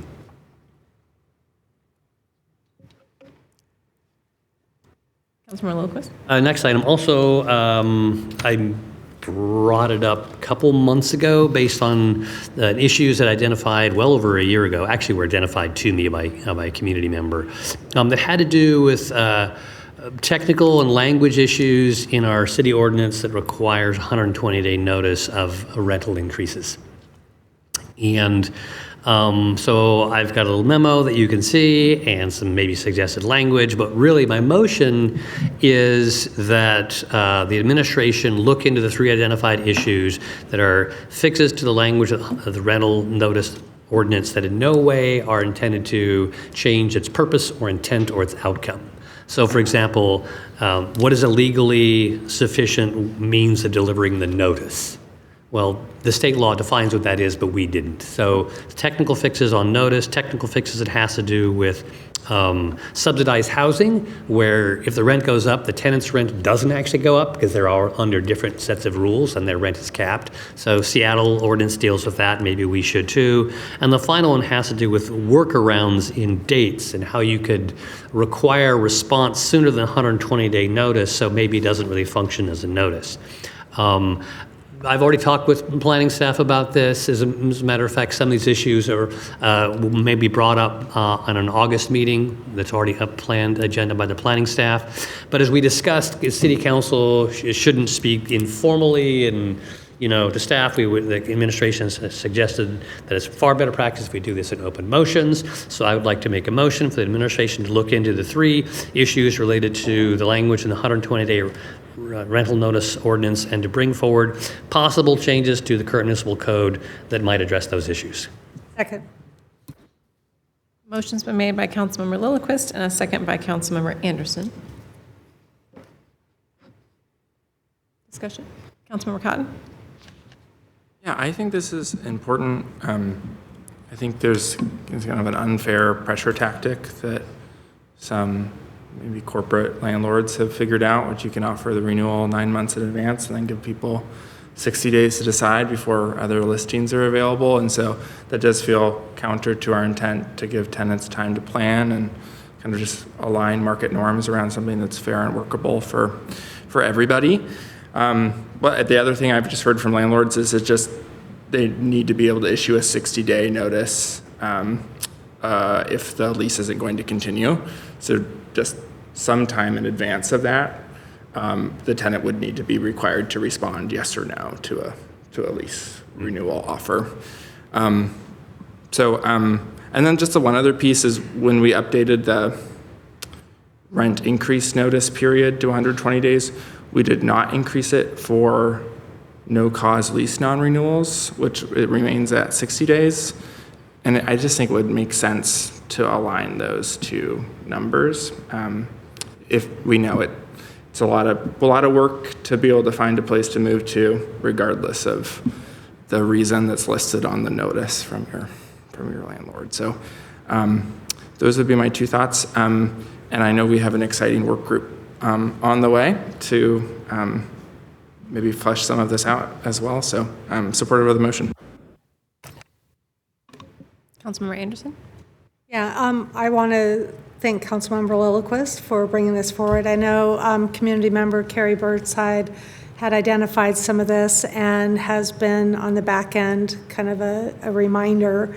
And I know Councilmember Lilquist has been working with staff for a while on this, but I really appreciate formalizing to a motion. We've talked about this in a previous work session that even though staff has, stated that this is going to be coming forward next month, things happen, so it's really nice to formally have this on the books as being an official request in order to make sure that it doesn't necessarily always get put on the back burner because there's always something more pressing. They seem like really minor changes, but these potentially have really big impacts on tenants. And I've been talking with tenants that, have been told they have 30 days to whether agree or not, even though maybe the rent increase wouldn't go up. But they don't know in 30 days if they want to agree and sign a new lease. So some of the ways landlords have worked around have had very negative impacts. So the sooner we get this fixed, I think the better for some of these tenants who really have had hardships because of needing to get this clarification. So I definitely support it. Further discussion? Okay, seeing none. We have a motion before us by Councilmember Lillquist and a second by Councilmember Anderson. And I believe clerk has a copy of the correspondence from Councilmember Lillquist. Okay, so nothing further. All in favor will say aye. Aye. Aye. Any opposed or abstentions? Okay, seeing none, that passes 7-0. Great, thank you. Other items for old and new? Councilmember Cotton? Just a flag for council. I'm bringing forward information on the some of the work I've been doing on movable dwelling units on the 27th, and look forward to that conversation. And I'll plan on emailing that out a little bit in advance to give you an extra 24 hours to look at it, because it does include a 12-page memo, which if you don't read, I'll be very disappointed in you. So just kidding. But a slideshow with pictures as well. So, thank you for staff, both council staff and planning and public works and the fire marshal and others for being some early thought partners. And I think a really exciting opportunity I'm excited to talk with you all about. So. Thank you, Councilmember Cotton. I was just going to highlight that item will be coming before Committee of the Whole. We typically probably send that to the Planning Committee, but Councilmember Cotton bring this forward doesn't serve on the Planning Committee, and so to me it makes sense to bring that before. So a notable exception, I guess, to pushing work to the individual committees. So that will be coming before Committee of the Whole. Other items for old and new? I have a couple. So one is just wanted to follow up on correspondence that Iris Knott, our legislative policy analyst, had sent out regarding tenant engagement survey update. So she sent out a brief update noting the request from council to collect data from renters, similar to the prior data collection that had taken place regarding landlords, or in coordination with landlords and property management entities in that survey. And so she was looking at two different options, right? Digital outreach versus outreach by mail, and highlighted some of the cost and other obstacles related to outreach by mail. And so the recommendation from her was to follow up a digital engagement strategy is the recommended option at this time. It's the most cost-effective approach. And while mailing all registered rentals would provide the widest reach, again, it is costly and not recommended at this time. And just wanting to confirm that I had nod from council that that desired or that recommended approach was acceptable. I don't think she'd received a response from individual council members. So I just wanted to make sure that that was good to go forward, or if there was feedback, to follow up with Iris directly. But okay. So if that's acceptable, then that will be moving forward from her. So great appreciation for taking that work on. Then I have one other item. So we need to appoint our lobby, members of the lobby group. So there was a recommendation, or I guess it was brought forward that, this could be an opportunity to utilize ranked choice voting. I think when we have 4 names and 3 positions, I don't think that's a great opportunity for ranked choice voting. I think that would just leave some really hurt feelings. And so anyways, I've made an executive decision that we're going to revert to the bowl and names. So I just wanted to confirm this is your business card, yes? I attest that as my card. Okay, I'm going to put that in the empty bowl. Okay, I have Councilmember Cotton. Yes, okay. Councilmember Hamel. Councilmember Williams. A good inspection. Is the corner bent? Yep. Has this been hermetically sealed? I know, really. Okay, and then I'm going to mix. What? Do you want to touch your card? I'm worried. I know. I just don't want you all dog-earing corners and making them. You know what? Okay, I'll mix them up. I'm going to have you pull one. Okay.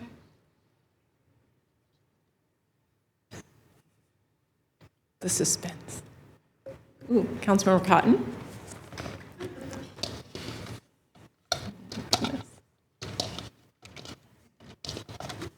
Okay, pick another one.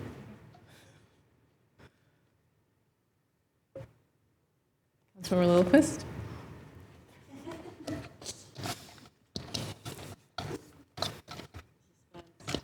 I know. Okay, last one.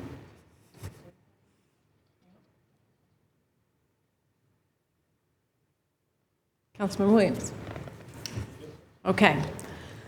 So for those who haven't been following along, we have a lobby group that will be forming as we get closer to the upcoming legislative session down in Olympia. We keep it under a quorum of council members, so there will be 3 representatives on that, working with that lobby group. So that will be council members Cotton, Lillquist, and Williams.